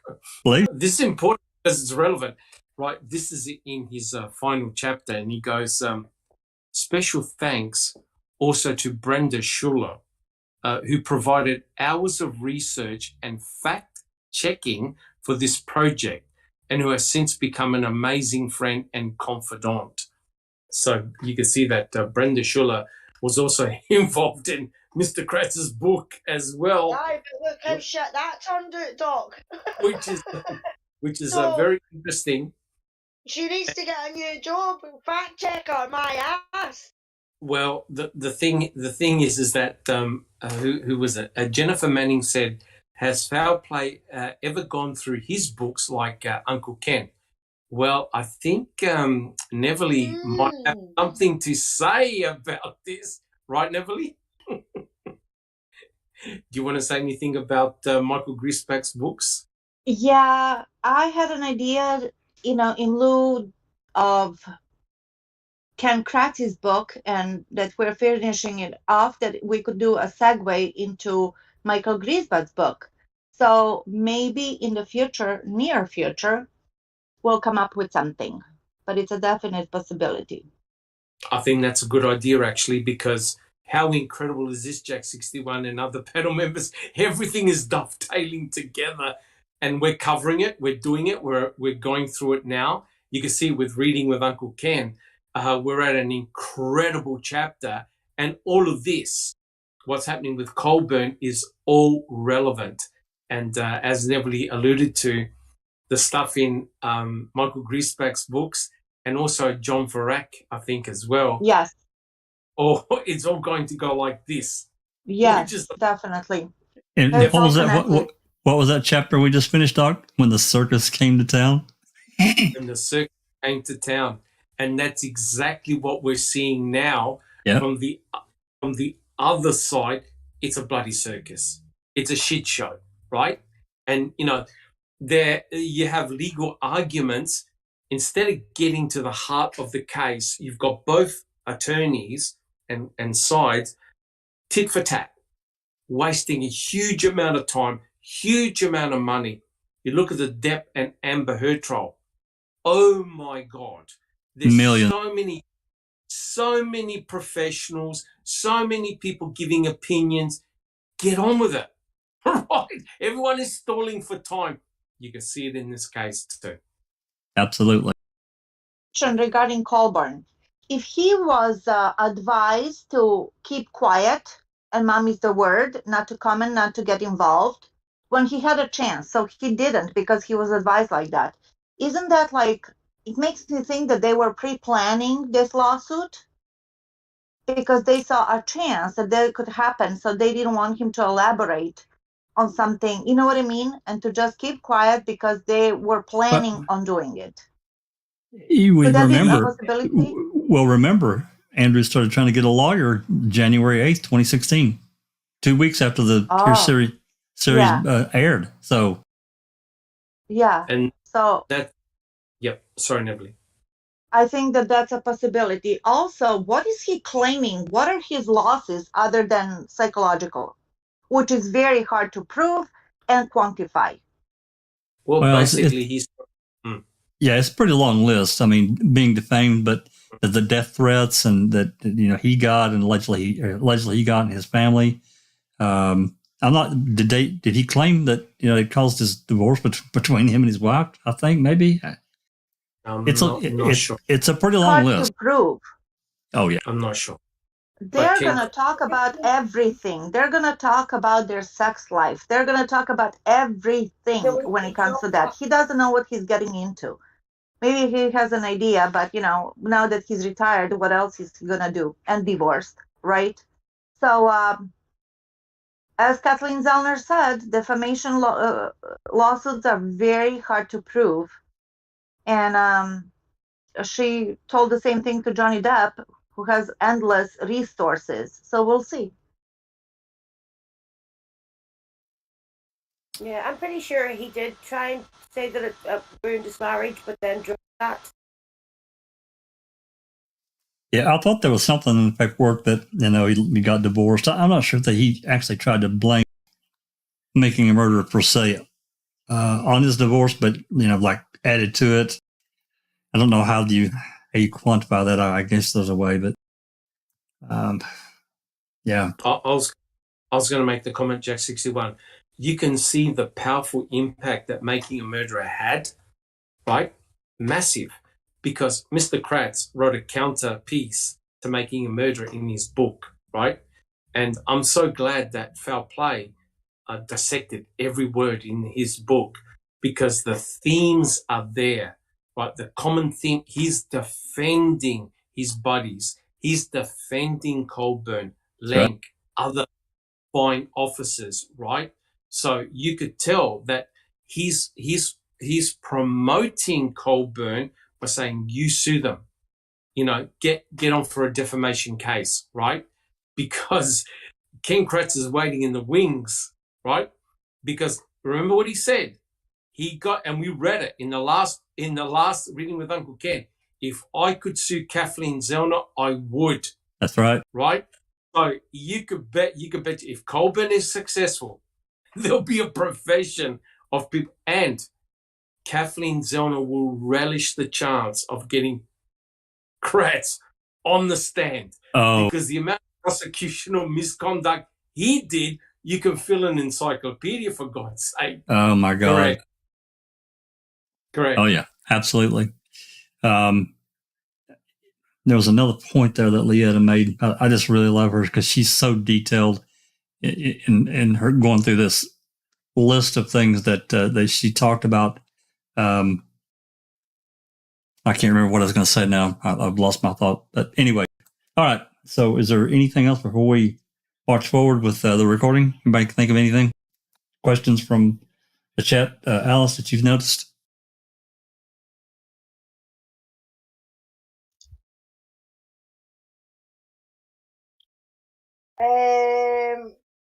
Ronald D says, I doubt Convicting could sell their documentary to anyone better than Netflix. That would almost guarantee a hit. Interesting. Okay. All right. Let's. I'll pop it back 10 seconds, and we'll move on. Get another section here. To respond, that he has evidence related to all of those topics. So, the subpoena is broad. Subpoenas always start broad, and then typically you meet and confer in good faith to narrow them down. But let me say at the outset, we're not asking Mr. Griesbach to produce the same box of documents we can go and get from Calumet County or Manitowoc County. But we are asking him to produce everything else that's responsive to the subpoena. Thank you. Mr. Meyer. Sure. Thank you, Your Honor. Let me just take a step back first. There are literally, well, first of all, I happen to live in Manitowoc, Wisconsin, and I happen to have had some involvement in the civil case involving Mr. Avery, me as well as literally dozens of others, me as well as all kinds of other onlookers, people like Ms. Schuler, and frankly, dozens and dozens of people that took a very particular interest in it because, frankly, it was a wild story. It captured the attention of the public, and it was everywhere. And in a small community like that, it means a lot. Second of all, Mr. Griesbach was an assistant DA who, of course, recognizing the situation, immediately recused himself, and he did not prosecute the case. To say he had involvement in it, he signed some documents that allowed the transfer, but that's it. he couldn't be involved. And that really kind of sets the stage for what's going on here. Counsel keeps referring to and everything else. We don't want what he got in the public domain. We want the everything else. And that draws us directly to a couple of things that are really, really interesting and perhaps probably more telling than anything else that has been said. And that is, there's about, I don't know, perhaps a dozen other books written by people other than Mr. Griesbach. There are literally dozens and dozens and hundreds of exposés and comments on comments and interviews and just ridiculous amounts of media and other material that is circulating about this with what other people think and their impressions and, you know, whether they thought Mr. Colborn did something he shouldn't do or otherwise or, you know, relevant to damages. But Netflix didn't this is really where it gets interesting, Your Honor. They didn't choose to go after any of that. What did they do? They went after the one guy that they knew was an attorney and that they knew had a reporter privilege. And I'll get to the reporter privilege, but I wanted to set the stage first. The fact is, there are so many people that are far more intimately involved that actually, you know, ended up creating or personally involved in the facts that set the stage here. That doesn't include Mr. Griesbach. So what I'm telling this court is, and I don't think it's a suggestion, it's an absolute fact. They chose the one person who was an attorney for Mr. Colborn because they knew what that meant. This is not what ordinarily happens in cases. We don't go after the attorney, even though the attorney may have all kinds of facts and information relevant to the case. Well, and that, of course, let me jump in there. Ordinarily, sure. Attorneys aren't fact witnesses and aren't involved in the underlying events. And regardless of what level of involvement Mr. Griesbach has, I don't think anybody disputes that. I mean, I think I'm right. He actually appears in one of the documentary episodes. And that's well before this case was filed. That in and of itself puts this case. I don't think I've ever been. It's very rare that you have a piece of litigation where the lawyer representing one of the parties, had a direct sort of was an eyewitness to some of the underlying events, and so that makes this case different. I'm also not terribly. I don't find it terribly relevant that there are other witnesses that Netflix could seek discovery from. I'm sure there are, and the fact that they're choosing Mr. Griesbach to seek discovery from Mr. Griesbach as opposed to others, that's up to them. Again, I don't think the fact that he is also a co-counsel for the plaintiff, it certainly doesn't immunize him from discovery. And so most of what you're saying so far doesn't seem to take issue with the fact that he has potentially discoverable information. And if he does, I'm not sure what basis I would have to deny the motion to compel. Well, first of all, Your Honor, the Wisconsin's reporter privilege is an absolute privilege. The 885.14 privilege is absolute and taken very seriously. All Netflix showed us with regard to a response was a case from the state of Illinois that doesn't interpret or apply Wisconsin's reporter privilege. It has nothing to do with Wisconsin's reporter privilege. And the fact is, in that particular case, what the court was dealing with was a gentleman that was much like Netflix. He actually produced the material that was in question, that was at the center of the controversy, and that was, potentially of a damaging impact. That's not the case here. That was akin to Netflix's position. So their reporter privilege is not taken lightly. It has not been waived. It was asserted during my conference with Ms. Walker, and we haven't wavered on that at all. And that privilege is an absolute privilege, and that privilege states very explicitly that anybody involved in creating material for consumption by the public that gets published is protected. And it doesn't say, it doesn't care about relevance. It says the circuit court may issue a subpoena to compel a newsperson to testify or disclose information, etc., if it finds, after notice and opportunity to be heard, that the person requesting the subpoena established, based on information obtained from a person other than the newsperson, by clear and convincing evidence in a civil action or proceeding that the complaint states a claim upon which relief can be granted.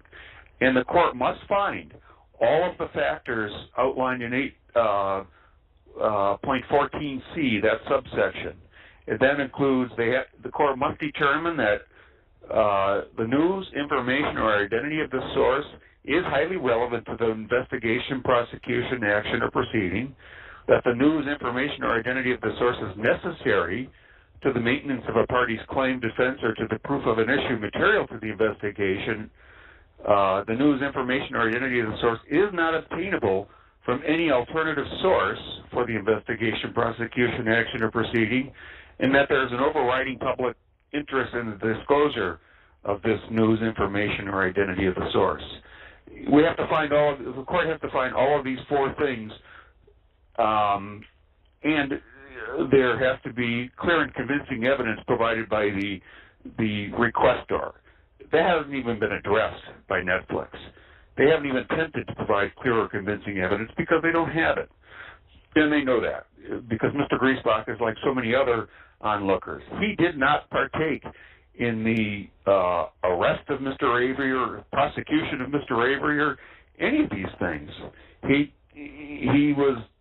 wrote a couple of books, and that's what the reporter privilege is aimed at protecting. We don't want people that express opinions and look at information, and maybe it's evidence in a lawsuit, maybe it's evidence in some other context, to be subjected to this sort of thing. And that's why Wisconsin says it's got to be clear and convincing evidence, and you have to meet these four other criteria, none of which have been met. And the fact is, there's nothing unique to what he said or did other than his conclusions or thoughts. And this court, and frankly no court, is ever going to be asking an attorney what they think about the evidence in terms of providing that to a jury as proof of something that's more or less likely. That isn't going to happen. So, and the other thing is, Your Honor, not only is it very, very curious about who they are going after, and that the privilege is an absolute privilege that has to apply, and the strong, obviously the very strong interpretation of that privilege is Wisconsin means it. It's there for a reason, and we do it to protect the press and the members of the press. So we do what? So we encourage discourse, and we encourage people to be perhaps candid and perhaps more expressive and things like that. Heaven help us if we don't have that privilege, and that's a big deal in Wisconsin. And that's why the statute is written the way the statute is written. And I haven't heard any clear and convincing evidence. I haven't heard anything about anything that would be unique to Mr. Griesbach other than his own thoughts and interpretations based on what he heard and saw. And that's not, frankly, that's not even evidence. It couldn't be evidence. If it were evidence, then Ms. Walker would be putting Mr. Griesbach in the position where he has the ability to take the stand and express that evidence. And this court isn't going to allow that. No court would allow that. It isn't what he said or did that creates issues of fact that this jury is going to have to consider. It's what Netflix said and did that create issues of fact. Mr. Griesbach isn't a party or a litigant.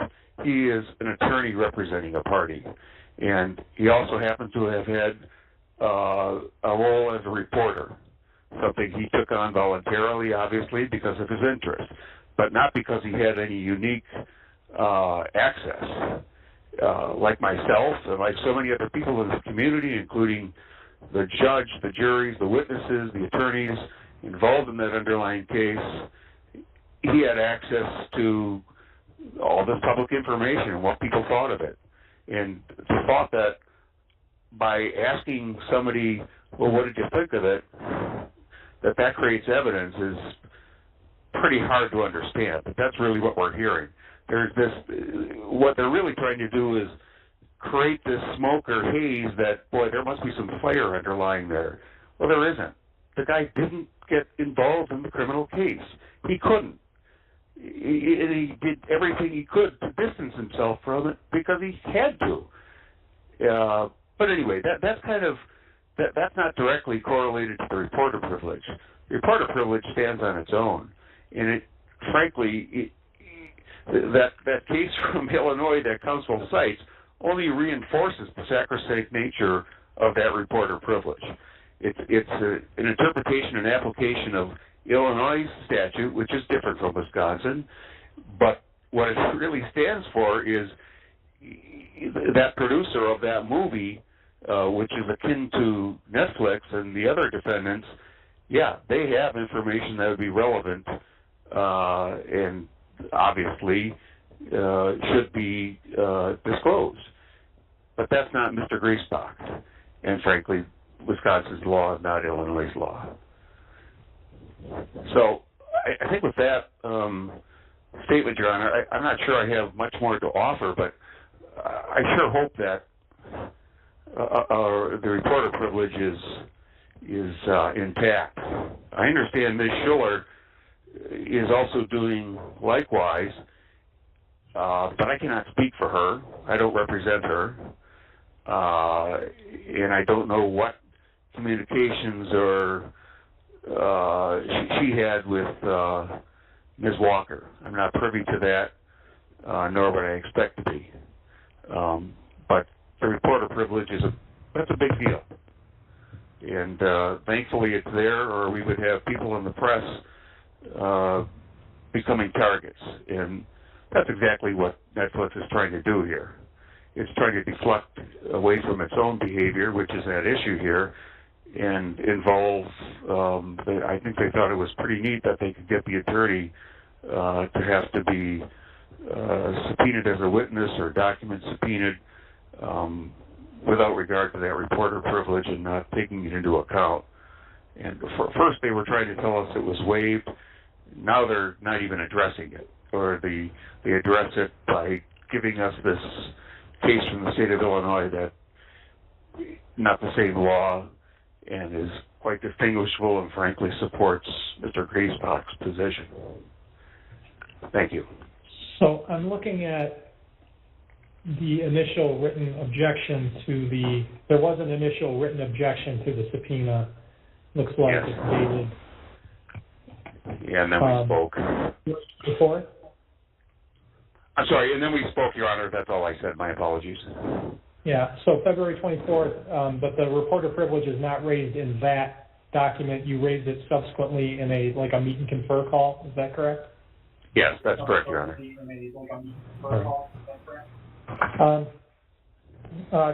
Counsel for Netflix want to reply to any of that. Just briefly, one of my points was going to be what you just raised, which is, Mr. Griesbach was required to put forth his objections in writing, and he did not include the reporter's privilege. And as we've set forth in our reply brief, he waived that privilege. Secondly, the Simon case out of Illinois is directly on point. Like, it's kind of unbelievable we found a case in any way, that could speak to this situation because it's so unusual. But we did, and it's like literally the same fact pattern. And it's clear that whatever privilege Mr. Griesbach might have had when he began writing his book, and I want to say at the outset, I represent the media. I assert reporters' privileges on behalf of journalists day in and day out. I take it extremely seriously, and we thought long and hard before we served this subpoena on Mr. Griesbach because, you know, at the high level, I agree with what Mr. Mayer is saying, that our journalists should not be hauled into court to do the legwork of the litigant. But the fact of the matter is, and the Simon case speaks directly to this in a fact pattern we couldn't have created if we had wanted to, that the moment Mr. Griesbach became an advocate for Mr. Colborn and became his attorney and began using the knowledge he gained in writing those books to represent a plaintiff in a defamation lawsuit, he waived the privilege. And, you know, I know he's fixated on why him and not all these other people who wrote books, and he's answered his own question. Those other people still have a privilege. And if we had subpoenaed Ken Kratz or anyone else who wrote a book after their legal work on this case was done, they would have asserted the privilege, and we wouldn't have been able to say they waived it because they didn't take on representation of Mr. Colborn. So, you know, that case resolves this issue. And then finally, Mr. Mayer brought up Brenda Schuler and said she's also asserting the privilege as a producer of this counter-documentary. And it is true that in her written objections, she mentioned the privilege, unlike Mr. Griesbach. But we deposed her for about 7 hours on Friday. It was a wide-ranging deposition. She answered every question. Many of the questions went to her work and her work product on that documentary, and she answered every single one. So I don't have anything further. So I want to pause it right here. We kind of got kind of a lot, not to discuss every single point, but man, he really went on and on. Hi, Jack. Sorry to interrupt you. I'd just like to say welcome to Christabella 43D. She has joined us in chat and she's also became a foul play addict. So welcome and thank you for joining us and becoming a member. Absolutely. Really appreciate your support, everyone's support. And the thank you donation that you gave on a reading with Uncle Ken last week. Really appreciate that too. All of it goes to, what we do, getting FOIAs, maintaining the website, whatever. Everything's accounted for. Nothing is, we don't buy cars and, cappuccino machines with it. Every bit of it's accounted for, and we appreciate every bit of it. Anyway, getting back to this exchange here, this Mr. Mayer, now, whether many people remember this or not, this is the same lawyer that was involved in the depositions in 2005. And if memory serves, he was defending Kosarik. Don't hold me to that, but I think that's right. And he went on and on and on. And even the judge kind of interrupted him and said, talking about this reporter privilege. And I haven't pulled up the statute and read it personally, but I think it, I've never really heard of it. I guess I've heard of it, but I've never really tried to understand what it really boils down to. But he's claiming to be a reporter because he wrote a book, or he wrote some books. And I'm sorry, I just don't see it. Maybe I'm saying it wrong. Anyone got anything? No, that's exactly it, Jack. He's not a reporter. He's only wrote a book. He's a district attorney. He's a lawyer, not a reporter. So that privilege should be flung out the window, to be honest. Fair enough with Moira and stuff like that, getting the privilege. But what they've got to remember is this is what Netflix lawyers do. You know what I mean? They have these cases all the time, and as she said, they take that reporter privilege very, very seriously. Sure they do. When it is a proper reporter or a documentarian, whatever, you know what I mean? But he's none of them. So I don't understand how he can get this reporter privilege when he's he's never been a reporter. Plus, the information they're seeking is prior to him becoming a lawyer. And, I think the run up to a lot of the things that Leota laid out there is spot on. I don't know. We'll see how the judge, eventually rules on this stuff. But again, we heard, this John Mayer, again, he brought in Brenda and transition as this stuff is related. And man, oh man, this could get really ugly. I mean, depending on. With that other lawyer and all saying he had nothing to do with it, he recused himself. He was on the friggin' property. Which law are you talking about? The one for Griesbach and Colborn.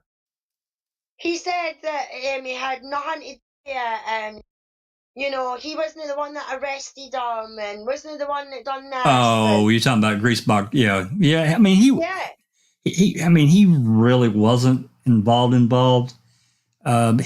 did come to the property, and he, as our memory serves, he did help write some of the first search warrants. But I think after that, I mean, to our knowledge, he wasn't involved in it.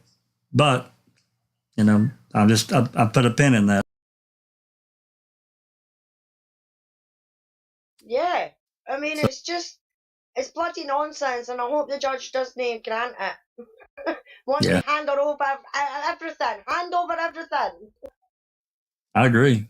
Yeah, well, I mean, anything prior to him to becoming his lawyer, I think that I think he should be forced to turn it over because he's not a reporter. He was gathering information for his books. So, and that that doesn't. If people remember, they named off in one of the filings that were about, I can't remember exactly which one. They named off, I don't know, what was it, 10 books that they read, named out, plus the authors. So come on. Those people, and here's another thing. He's the one that decided to accept the case. I'm sorry, but he did. So exactly, Jack. Yeah. He wanted his fingers in the pie, and that's exactly what he's got. But now he doesn't like it because they're actually going after him and the information that he's got. And now all of a sudden it's like, no, do that. Oh, watch me. Yep. All right. I'm gonna. Looks like we've got roughly 25 minutes. Some of the end of it, I don't know that I'll play because they're just talking about arranging the meeting. But question, Jack. Yes, please. Did I understand it correctly that they said that unlike Kratz, who also wrote a book, Griesbach does not fall into that category of the what did we call reporter privilege? Yeah. In other words, Kratz does. Right? We can conclude that. Well, there must be something that includes him in that privilege. I don't know exactly what that is. Again, I haven't looked at the statute. Maybe I should. Yeah, because maybe here's the reason for the pamphlet. After all of these years that we were wondering why in the hell did he write this 18-page pamphlet, now we know. Maybe so they wouldn't bother him and he wouldn't have to turn over anything. I don't know. Yeah, and the two different the second edition has changes from the first edition. I can't wait till Doc has time to go through and detail all those that Susan found when she did her study. We haven't presented that yet. Everybody knows that Kratz wrote a second edition to his book and added the information about Brendan after Making a Murder 2 came out. But he made subtle changes in other areas of the first edition. And Some of them we know. So anyway, yeah, I'm not really sure. I guess that's something that maybe as we go forward, we'll find out why he would get the reporter privilege and Griesbach wouldn't. So, all right, I'm going to continue on this next section.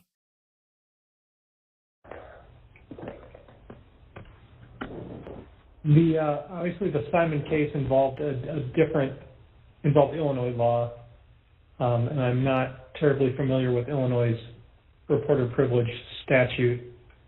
I'm looking at 88514. So let me just, as I understand the Simon case, I think it was the Northern District of Illinois held that when the filmmaker / witness subpoena respondent, the discovery respondent, when that person became counsel for one of the parties, that acted as essentially a waiver of the reporter privilege, because in essence, by joining one of the litigation teams, the person shared all of the information that would have been subject to the reporter's privilege with one party, and having done that, basically waived that privilege, and it really wouldn't be fair to say I'm going to waive it only as to one party, not as to both. Is that a fair summary of the Simon Court's analysis, or do I have that wrong? Let me start with plaintiff's counsel, with Netflix counsel. Sure, thank you, Your Honor. Netflix counsel? Yeah, Netflix counsel. Oh, I'm sorry. My apologies. Yes. You've summarized it accurately. I think another key passage is at the bottom of page 14 of our reply brief, where the court sort of talks about the different ways things can be shared. Like, you can literally join a legal team and tell everyone on the legal team what you learned as a journalist. The court posits that you can join the legal team and not verbalize it, but just sort of have a mind meld, right? Or you can just become just transforming from a reporter into the attorney and bringing all of the information with you in order to advocate for your client, even if you don't actually verbalize what you know to Ms. Barker or Ms. Burnett or anyone else on the legal team. That is a waiver. And so I just point you to page 14 and 15 of our reply brief, which I think crystallizes the holding of that case. So one follow-up question on in WSStat 885.14 subsection 4, distribution, it says a disclosure to another person or dissemination to the public of news, information, or the identity of a source, as described above, by a news person does not constitute a waiver of the protection from compelled disclosure under subsections 2 and 3. Yeah, I mean, that's a pretty standard. Oh, I didn't mean to interrupt you, Jeff. How does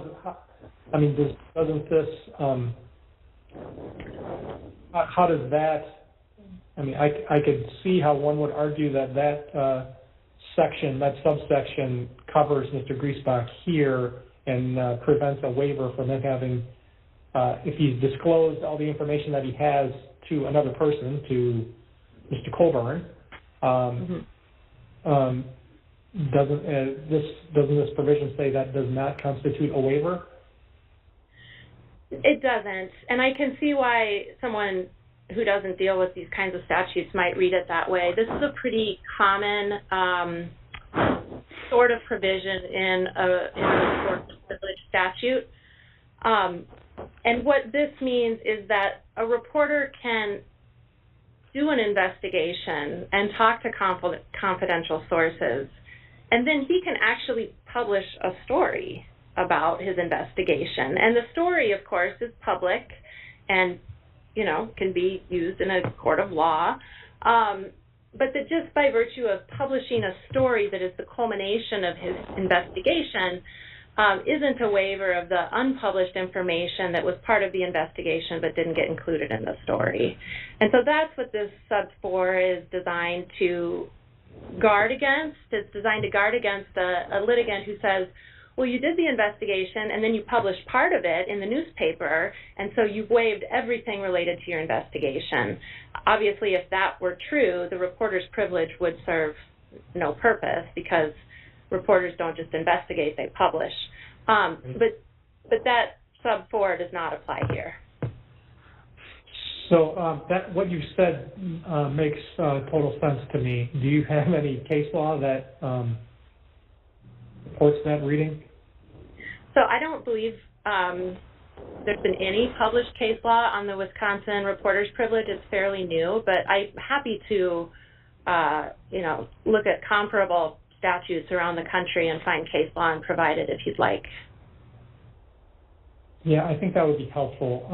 Let me say this. My current feeling on all of this, my current thinking, I should say, on all of this, is that sort of consistent with what I've already said.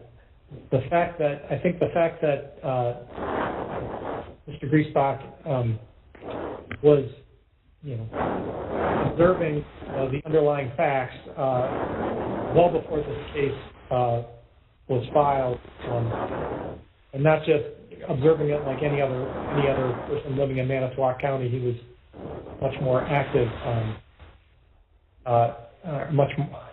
much more in the not just in the background, but was there, was present, and is a witness on some level. How material a witness, I don't know. But that makes this an awkward situation, and the fact that he's now representing the plaintiff in this case, it's a unique situation. I don't think the fact that he is the lawyer for co-counsel for the plaintiff shields him from discovery. I think the law is pretty clear on that. I think the fact that that he may have documents that go to proving defamation or to proving or disproving plaintiff's damages, not as a result of him being the lawyer, but as a result of his role before this case was even conceived. I think those things are probably discoverable. The only thing that, and so all of that makes me inclined to enforce the subpoena. The only thing that's giving me pause is the reporter privilege, and so can I just I'm sorry. So that's the part that I'm more concerned about, because I think that's the only thing that to me would alter the analysis, would make Michael Griesbach any different from any other third party out there with potential evidence about going to defamation, going to damages, going to intentional infliction of emotional distress. For example, if the respondent to this subpoena has handwritten notes of interviews with the plaintiff, at the time this documentary came out, that reflect what his emotional distress was, or what his thoughts were, or interviews with third parties that would go to whether this was defamatory or not, or harm to Mr. Colborn's reputation. I could see that as in writing this book, he might have notes of all of those things, and to me, those would all be subject to discovery, subject to unless they're protected by the reporter privilege. And then to me, the question becomes, does the reporter privilege apply, and has it been waived by the fact that he then chose to get involved in the plaintiff's trial team? And so that's the one thing I'm kind of hung up on here, and I don't have a firm resolution of that issue right now. So that's sort of my current thinking. What I'm going to propose, because I want some more time to look through this reporter privilege issue, and it seems to me, to the extent the parties, so what I'm thinking is that I might ask the parties to give the parties the opportunity to provide supplemental briefing on just that issue, and then maybe reconvene, do that over the next week or so, and then reconvene in a couple weeks. We could, at that point, potentially take up where things stand with respect to whether we have that other issue hanging out with these other documentary filmmakers, and whether these documents should be maintained confidential. We could finally resolve that issue at that point too. So, Your Honor. Your Honor, may I respond very briefly to what? Go ahead. I'm sorry. So my inclination is to give the parties, a week or so, 10 days to submit some supplemental briefs on this issue, and then set a continued hearing where we would, sort of walk through those a little bit and hopefully give you a final ruling, and then we could also resolve this other confidentiality issue. So that's my initial inclination is. I will now give both sides an opportunity to respond to that, and if you have a different proposal, I'm happy to listen. Let me start with again with Netflix's counsel, because it's their motion. Sure. Thank you, Your Honor. We're happy to provide that additional briefing. I just wanted to raise 2 points. One is I understand why you want that briefing. I don't think you need to reach the issue of whether the holding in the Simon case applies here, because, as we point out at page 13 of our reply, Mr. Griesbach never raised the privilege in his written objections, and Seventh Circuit case law is very clear that it's waived for that reason alone. So I don't know that you really need supplemental briefing, but we're happy to provide it to you. And then just in terms of timing, we're closing in on the date where we need to depose Mr. Colborn in late July. I would just expedite the process of reconvening as much as possible, because it sounds like you'll only be issuing an order on the motion to compel at that point. And I don't know how long it will take Mr. Griesbach to produce any documents you order him to produce, and we obviously will need them in time for Mr. Colborn's deposition. Thank you. Mr. Meyer. Thank you, Your Honor. A couple of things very briefly. First of all, that I never had a chance to respond to Ms. Walker's argument about application of the Illinois case. But the Illinois case would have application if it was Mr. Griesbach's. If Mr. Griesbach was the defendant because of a allegedly defamatory statement in his books, because that's what happened in that case. The attorney that made provided the information that was at the heart of it and being challenged was the producer and source of this stuff. That's not the case here. Netflix is the producer and source of the allegedly defamatory material, not Mr. Griesbach. And so that case couldn't even apply just by virtue of that. It's why counsel provided it is beyond me, because quite frankly it supports Mr. Griesbach's position. But the other thing is this, Your Honor. This statute isn't obviously to be taken lightly, nor am I implying that the court is taking it lightly. On the contrary, the court is obviously expressing serious regard, and it's appreciated.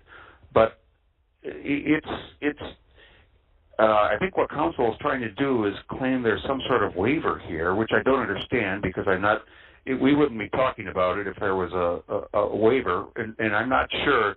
I don't think by being an attorney you waive anything, and I think that really is the gist of what that subsection 4 is telling us. Is you telling others about this act as a waiver, and it doesn't say by acting as counsel of record you've waived it. It doesn't say those things. In fact, it seems to be telling us just the opposite. You don't waive it. And frankly, that's kind of reinforced by the subsection 5 that makes it very absolutely crystal clear that this stuff is not admissible in any judicial, legislative, or administrative action. It just can't be admissible.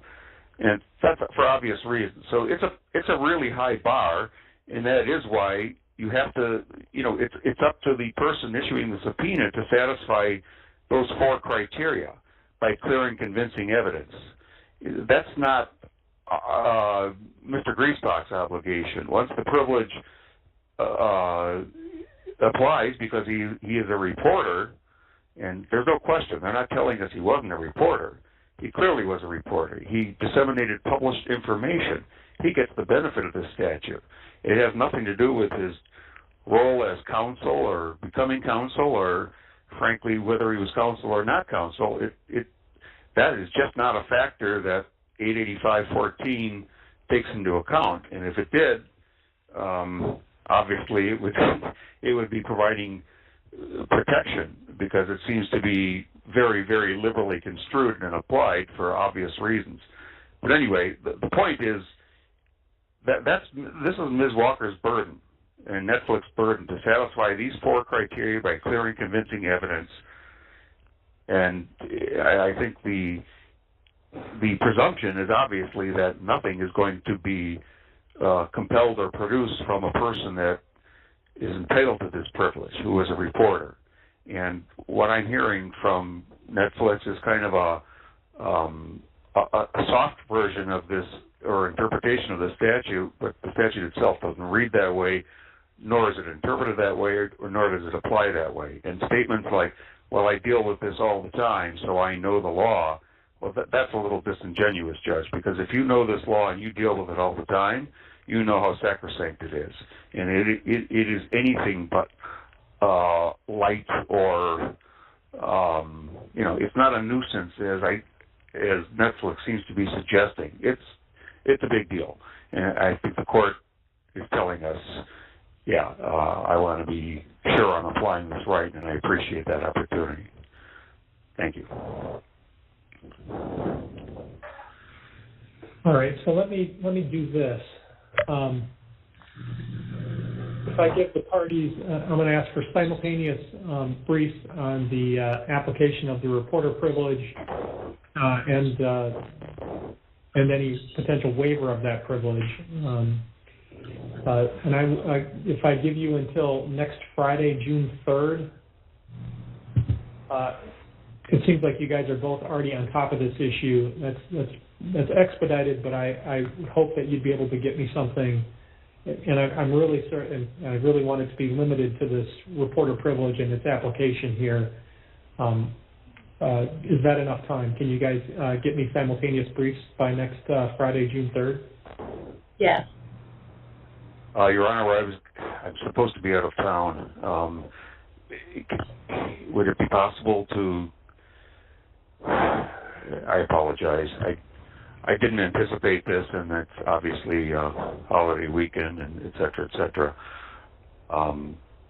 If we could go a few days after that, would that be acceptable to the court? How about Monday the 6th? Great. I appreciate it, Your Honor, very much. I'm ruining your weekend following Memorial Day. Right.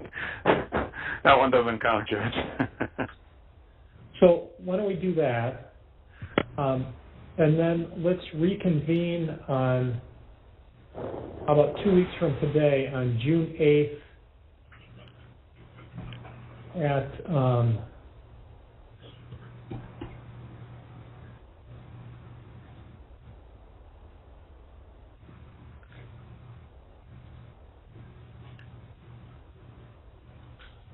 how about 10 a.m.? Actually, no, let's do the afternoon. How about 1 o'clock Central? Your Honor, on June 8th, I will be in trial in Green Bay.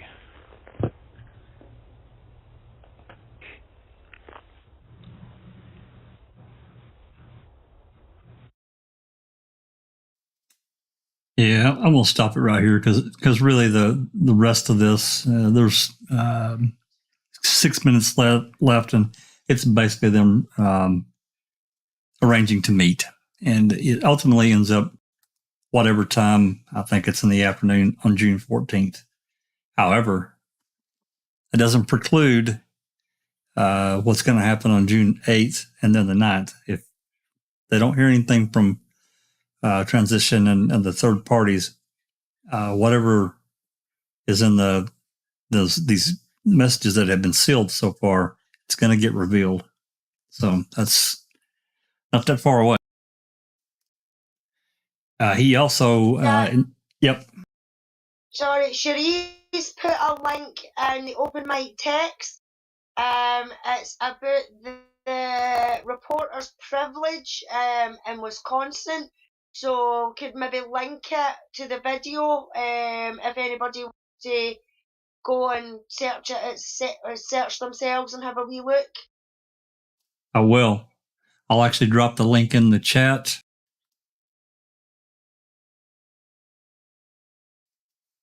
And it's there's something, it actually mentions a 2008 case involving Laura Riccardi.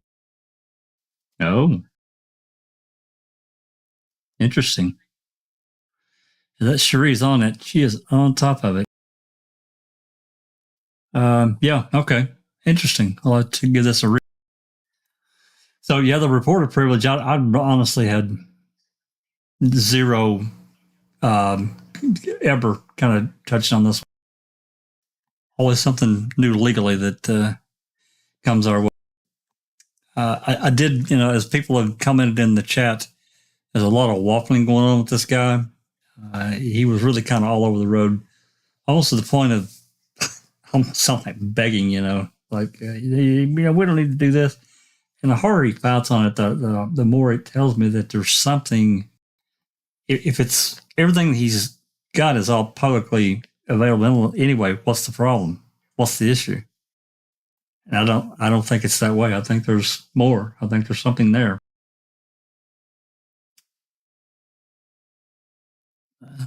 Hey, Susan. Susan, she didn't come to chat. She needs to come to Discord. Come on. Yeah, I agree with you, Jack. There's definitely got to be something there.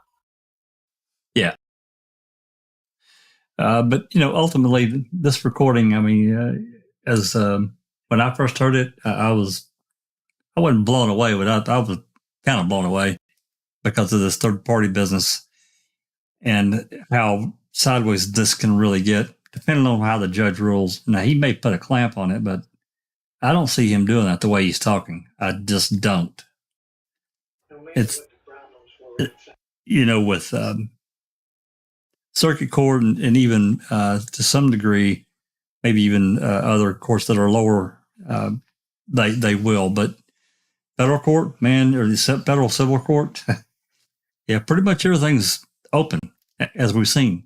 There's so much that's already been released early on in this case that, like I said, the depositions that, had been held. I mean, we got them, but, that stuff got published publicly and pretty much everything else. So, unfortunately, through the history of this trial, there's really not been that many hearings, I think, and we've got them all.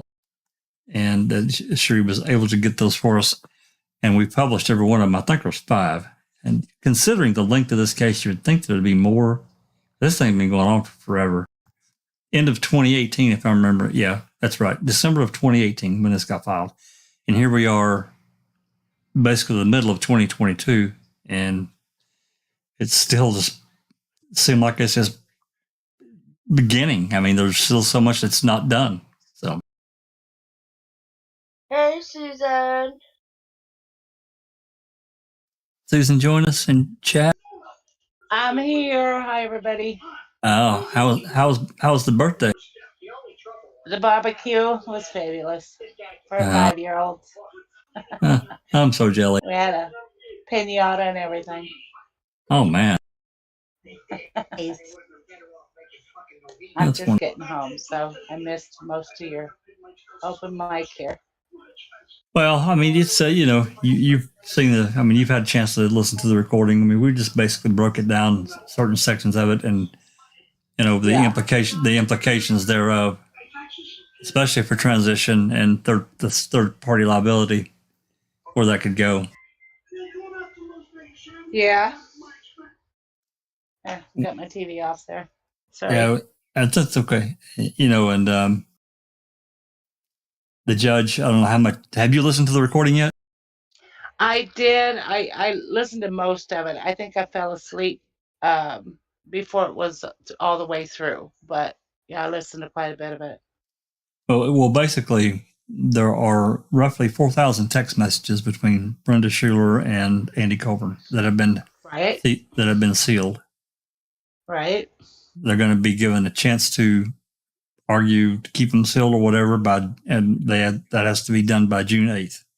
If the judge doesn't get anything by June 8th, they get released. Oh, I think he'll get something. I think transition. Probably. Yeah. Yeah, I'd sure like to see Brenda's deposition. Yeah. Oh, yeah. Well, I mean, that doesn't preclude, just because he gets something doesn't mean he's still not going to say, that's not enough. You haven't convinced me to get published. Right. Doesn't mean he'll seal them. Yeah. Cheree's in chat. She says, "Hi, folks. I'm finally cooled off. I agree at Jack's. The judge seems to be fair, much more so than I thought he would be in the beginning." Yeah. Yeah, I have to agree. He seems to be trying to consider both sides at length. Is he a Wisconsinite? Do you know? I think so. It's the Eastern District. You know what? I'm not sure. I'm not for sure where he's actually from. Because it is federal, right? It is federal. That's correct. I mean, that John Mayer is certainly a Wisconsinite. I don't know if he lives in Manitowoc or that, one of the larger cities, but so it'll be interesting to see.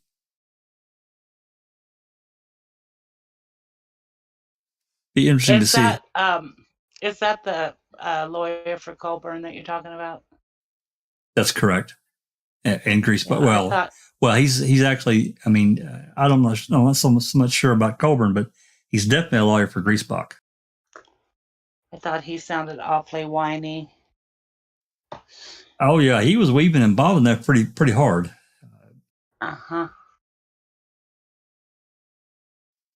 Seemed very immature or something, like not very professional to me. Well, no, he breathed into the microphone for 25 minutes. It's ridiculous. Yeah. So irritating, and he had to have known that he was doing that, even when the judge was talking.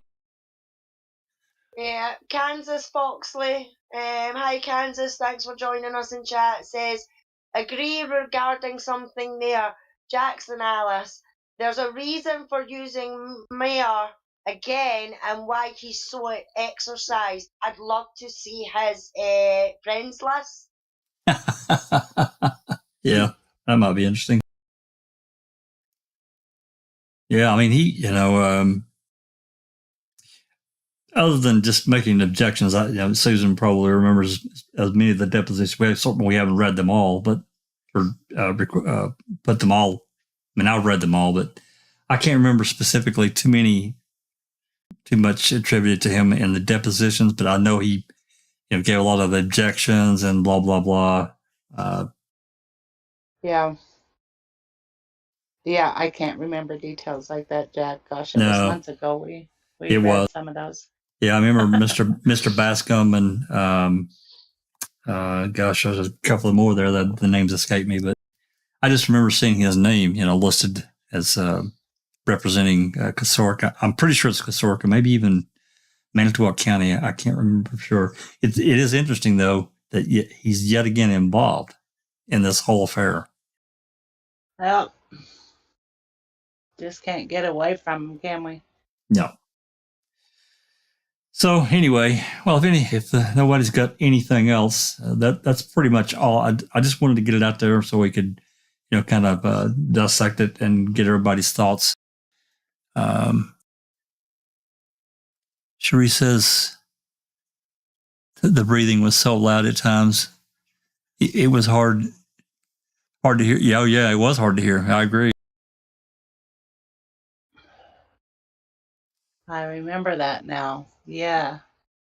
And Kansas says he said he lives in Manitowoc, I think. Yeah, I think that's right. Yeah.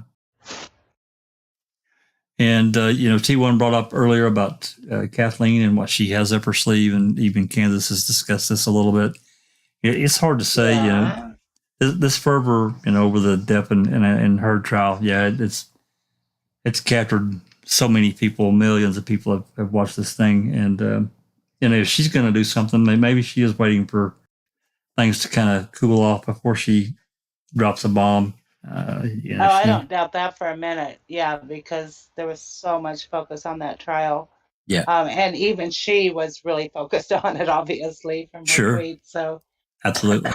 Yeah, she wants the attention that, when she drops, she wants everybody on it. Yeah. Yeah, definitely, Susan. But I think maybe Kathleen's gave wee Camille a few pointers and that, strong, be firm, look them in the eye. I can. Oh, I tell you that Camille's a superstar. A few pointers for you. You do it this way, you do it that way, Well, I actually read a couple articles about her that she was really an outstanding attorney prior to. Of course, she's why would we ever have known about her? But apparently, she is a really great attorney in her own right. Prior to this, she had firm, very confident, and clearly very smart, and she knows her stuff. She really does. Yeah, all those online lawyers, Runkle and all those guys are like, if they don't offer her partnership, she's going to be gone out of their firm real quick. Oh, absolutely. She's going to get snatched up by somebody. You're damn right she will. Yeah.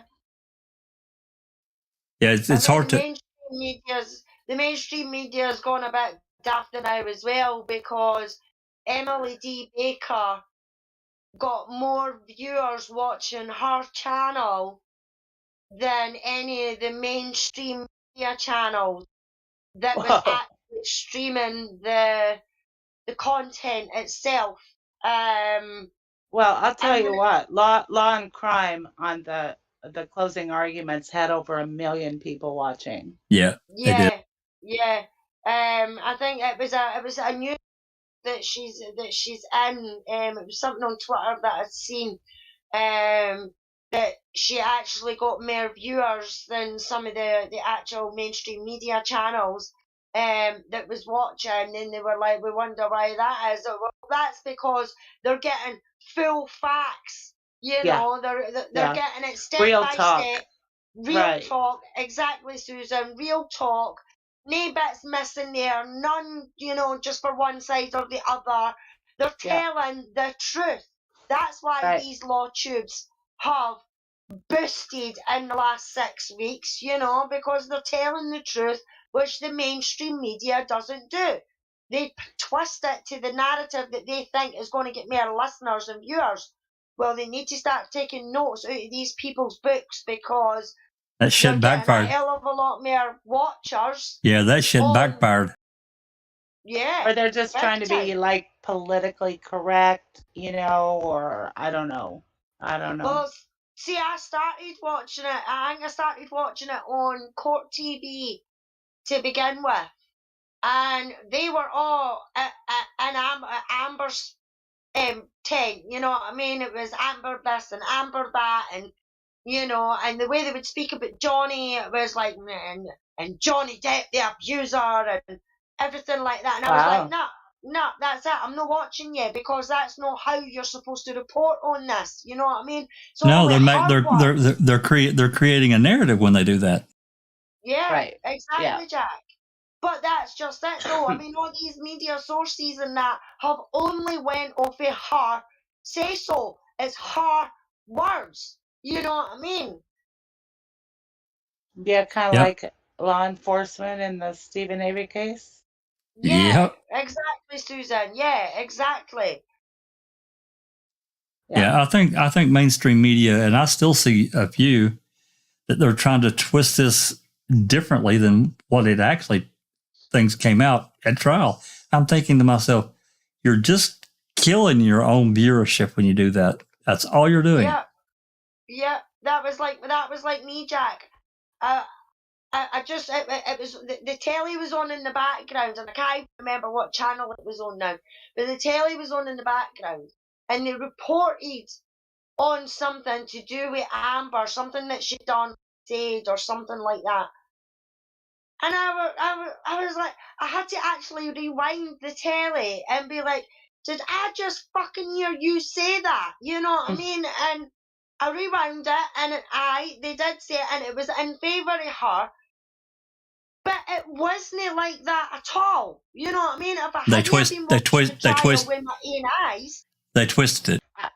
I gave up on them years ago. I don't watch mainstream at all. So I have no idea what they're saying, and I don't care.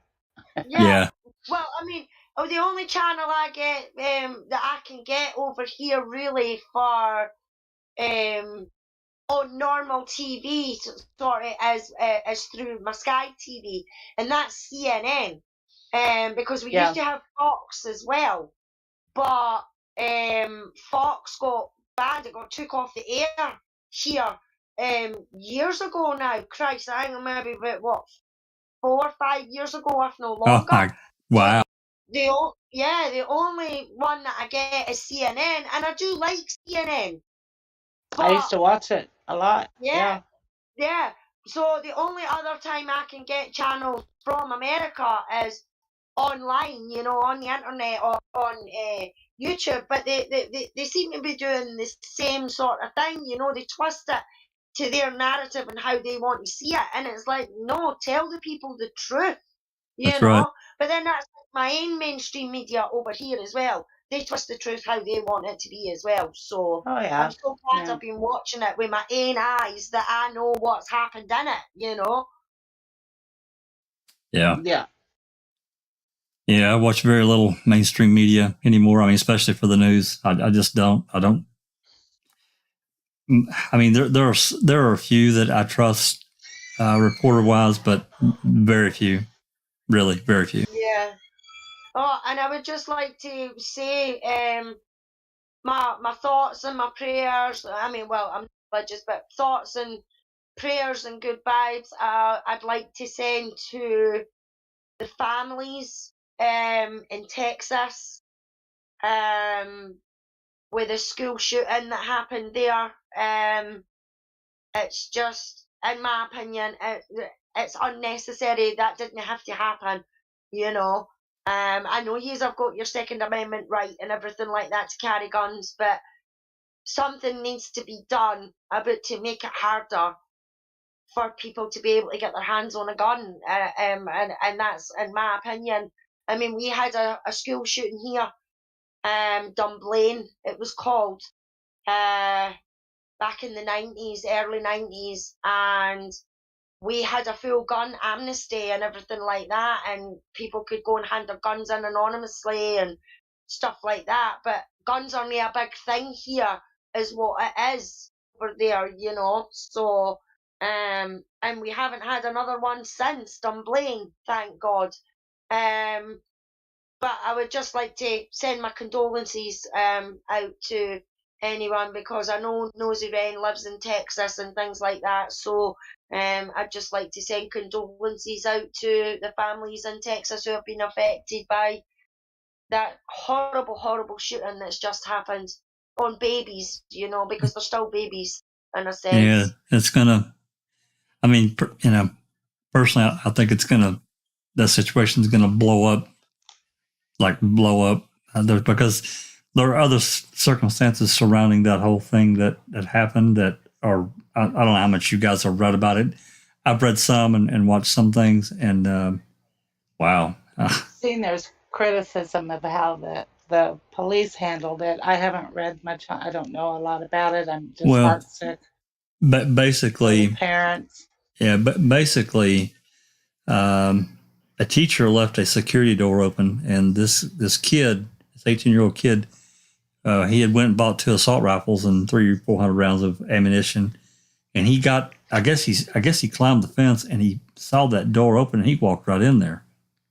Oh, wow. Well, I don't. It's not really clear to me what happened after that incident, but nonetheless, police were called. Blah blah blah. They responded. Well, by the time that they got there, it's a small town, so it didn't take them too long. Anyway, this guy had allegedly barricaded himself into this classroom with all these young kids in there, and all these kids had phones, and they're calling, begging the police to come. And so they get were there. Outside, right? Well, yeah, they were at first, and these parents were like, "Screw it, let's go now, charge this guy," And this went on for about 50 minutes, as I recall. Don't quote me on time here, guys.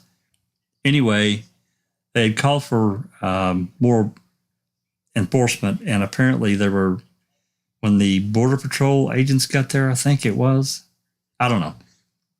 I'm pretty sure that's right, though. They decided to make entry at that point, but they were inside the hallway outside the room where this guy was barricaded for a while, and the captain would not let them go in, or the chief of police or whoever. He would not allow entry.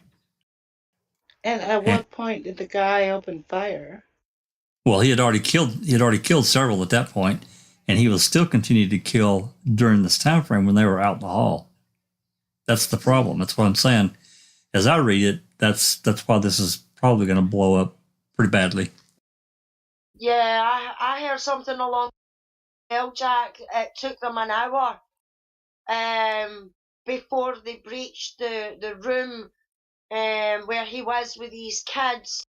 Not only that, I also heard on the news and that over here that apparently, now I don't know if it's true, so don't take me for it as words, but apparently there was some police officers who ran into the school for their own children.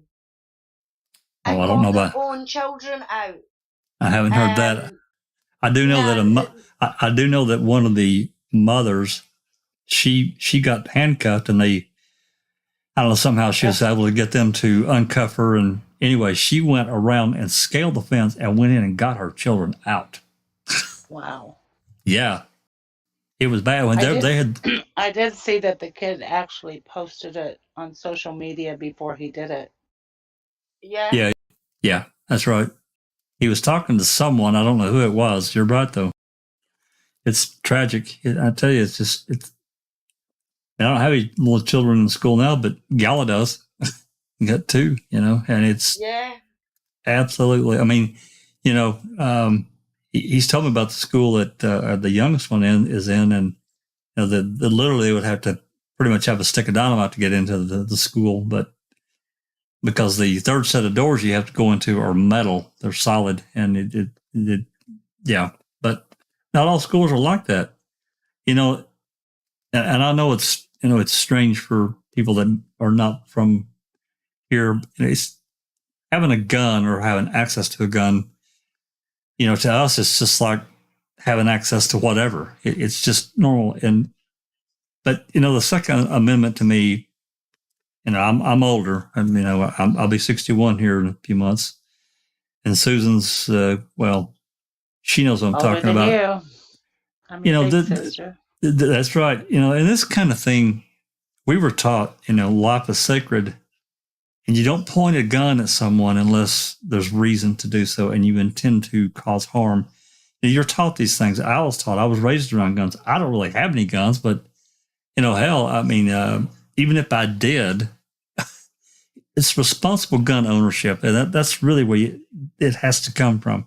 It's like responsible owning a car or responsible owning anything that can be used as a weapon. It doesn't matter what it is. You don't want the schools to become a freaking fortress because then if that happens, there are other ways to target larger amounts of, school children or whatever. It's just crazy. So, yeah. I mean, what I don't understand is, I mean, if we had the same thing that you have over there, that everybody's allowed to carry a gun and everything like that, and somebody went into a school and shot at children and killed children, that would be something would be done about that. There would be laws made left, right, and centre. There would be, age restrictions. There would be background checks. There would be everything, and I don't understand why people it's political. so annoyed about the suggestion. Extremely political. It's very political. I mean, is it? I mean, is it really? I mean, because it's like people in the public though that I've seen saying, "Oh no, we're entitled to our guns and everything like that." It's so political. It's like grabbing a high voltage wire with your bare hands. It's how political it is. It's like rolling a grenade into the center of downtown. It's so hotly political. Yeah. So, see, Susan, it shouldn't be. Well, I get what you're saying, but you have to understand, and I know that I understand it's difficult to understand if you don't live here. And I'm not saying it's right. I'm just saying it's just what that's our normal. That's what we were raised around it. So it's like, it's just normal. But again, it goes back to responsible gun ownership, responsible. Yeah. And that's the key word. So this kid, 18 years old, you can buy a rifle. I don't know. I'm not sure I think some states are some small waiting period. Not sure about Texas, but some states I know you can go buy a rifle immediately and you take ownership of it. You can go to Walmart and buy rifles and. What was he only 18, Jack? 18. He just turned 18. Literally just turned 18. Really? Gee, but you can't even drink over there until you're what, 22? Some states you can drink at 18. Many states it's 21. Buy cigarettes at 18. Some states it's 21. It just varies by the state. But you can go out and you can buy a gun at 18. Oh, jeez, man, that's just. Yeah, you can't get a handgun. I think a handgun you have to wait, depending on the state. Like, what is it, Susan? Like 7 days or 9 days or something? Jack, I'm not a gun person. I don't know. Yeah, I'm not sure either. I'm with you. Gun. I didn't grow up around guns. I don't own a gun. I hate guns. So I don't know. I've got a couple of guns. I've got a couple. I don't. There's none here in Michigan. I've got a couple of guns. They're in a gun safe in East Tennessee at my mother-in-law's house. They've been there for decades. Haven't seen them in decades. So that's how much it really. For me, it's just not a thing. Yeah. See, here our problem is with knives. That's what our problem is. Knives, yeah. That's because you don't have guns. Yeah. That's right. Yeah, exactly, Susan. I dread to think what it would be like here if we were able to own guns and things like that. I mean, for me personally, I don't know how to do it, but the only way that I could get my hands on a gun is through a dodgy deal. You know what I mean? Sure. Because they're not that widely available. I mean, I'm not saying that gangs and things like that, doing in England and stuff like that, don't have guns or don't use them. They probably do, but they're all under the table. It's no like you can go to a supermarket or whatever and buy it off the shelf. You know what I mean? But you can go into any superstore or into your mum's kitchen or whatever and pick up a knife. So our reverse of that is use of the gun problem, and we have the knife problem. Well, the whole premise behind the Second Amendment, I'm not sure if you're aware of it, but the whole premise is that it's like when America was formed, and it gives the populace the ability to overthrow the government if it becomes a problem. That's basically what it is in a nutshell. Yeah. The right to form an armed militia. If you read And it. that's why the gun lovers protest so much. Yeah. They say if you take away this type of gun, then you're going to take them all away, and we're going to be unarmed and vulnerable. They live in fear, basically. Basically, yeah. Yeah. You know, I guess on some outer ring planet that could potentially happen, but not really. I just don't see it happening. So. Well, I'm not prepared to shoot back. I'm just not. I understand, and a lot of people are not. You know, it would be really difficult for somebody to. I mean, I guess I would if I had to protect my life or my family, but beyond that, I just don't think I could do it. I just don't. And an 18-year-old, especially if they haven't been taught the sacred, you know, how sacred life really is, and what they've done or what they're preparing to do, it's like it had absolutely no meaning to this kid about the lives he's destroyed, the hundreds and thousands of people that are associated with all those children, their families, far-reaching.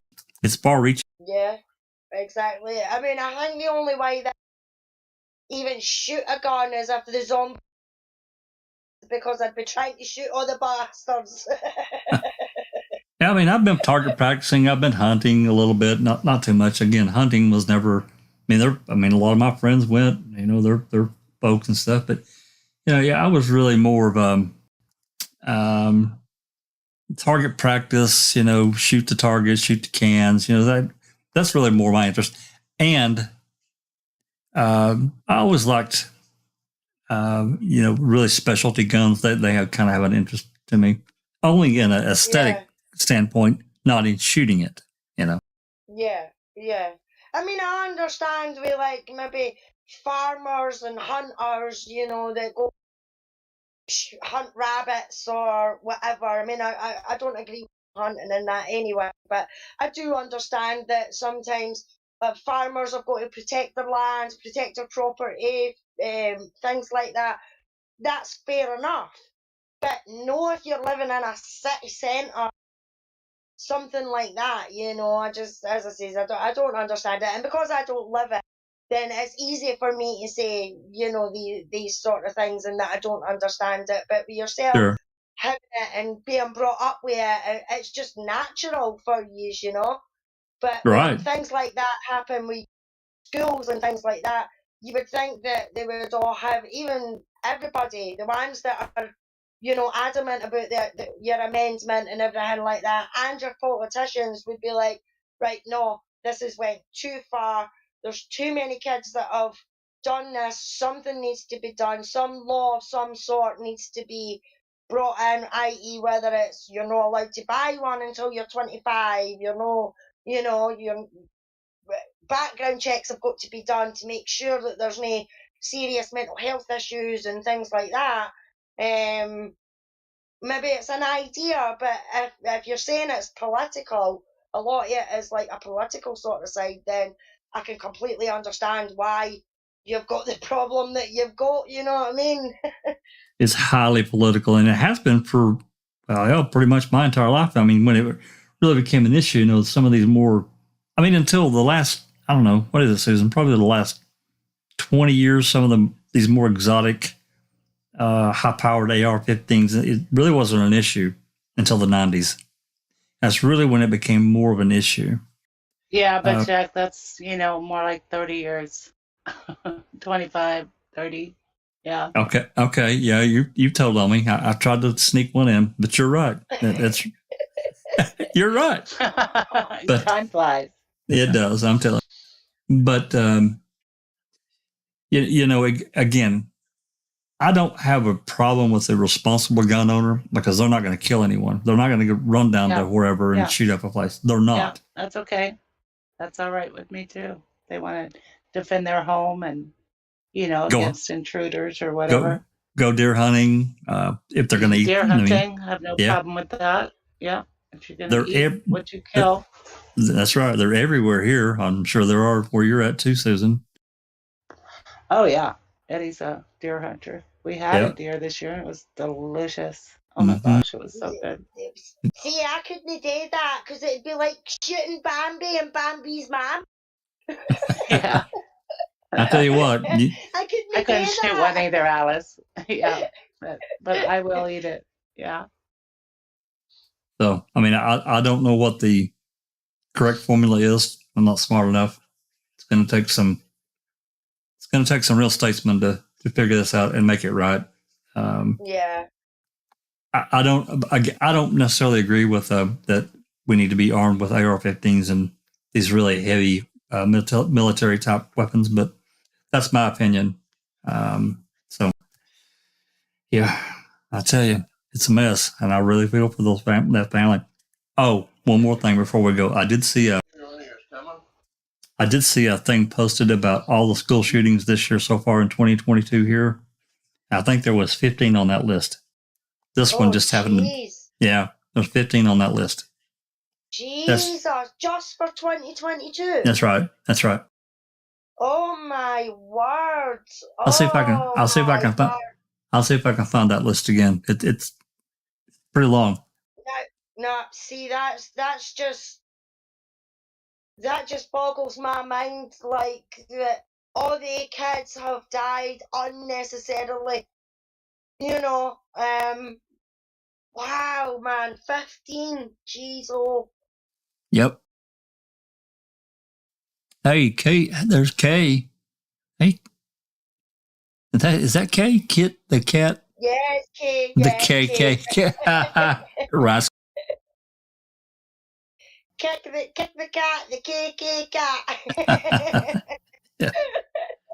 Anyway, all right. If there's nothing else, we've held everybody. We've been here for a little over 3 hours, so we've had a good one. And but I think I'm gonna stay after this, and I've got my right hand, strong right hand, Charee. She's been so good at getting this stuff to us immediately. But this, again, this is a civil suit, and I have a real interest. And I like criminal trials too. Don't get me wrong, but the civil stuff, it has a unique appeal because you just never know what's going to come out. It's crazy. Criminal trial, you kind of have a little bit more of a sense. Civil, we've just seen it the last 6 weeks. You just never know what the hell's going to happen. Yeah. Yeah. So, all right. Is there anything else? We're good to go? Yeah, we're good to go. All righty. I'd like to thank everyone that came along, listened in, commented, gave opinion, come in and help, support Foul Play and everything that we try to do. Our interest is mainly, Brendan and Stephen, and anything we can do to help Kathleen Zellner get them out. Hopefully, I've been talking this for weeks now, and but basically this coming week is when I was told that my extensive FOIA is going to be ready. So I will be sending a status update. I probably will send it Tuesday because they've had time. Yeah, it's a lot of material, 50 plus CDs of material, but you got to remember this was approved on April 28th. So I think that's long enough to. It doesn't take that long to rip it onto CD. You know what I mean? Well, some of it had to be converted from microcassette to a digital format, and I get that, and it might take a little longer, but it's been long enough. And then I could have bought a microcassette player and recorder that you can plug a thumb drive in and convert it weeks ago. I didn't send it to them. I've been glad to do that. Well, not really glad, but you know what I mean. Yeah. So hopefully we'll have some. Keep talking until they're walking, Jack. We will keep talking. We will keep shouting until they're walking. Absolutely. Well, hopefully, we'll have some new material coming really soon. So, all righty. This has been a Foul Play production.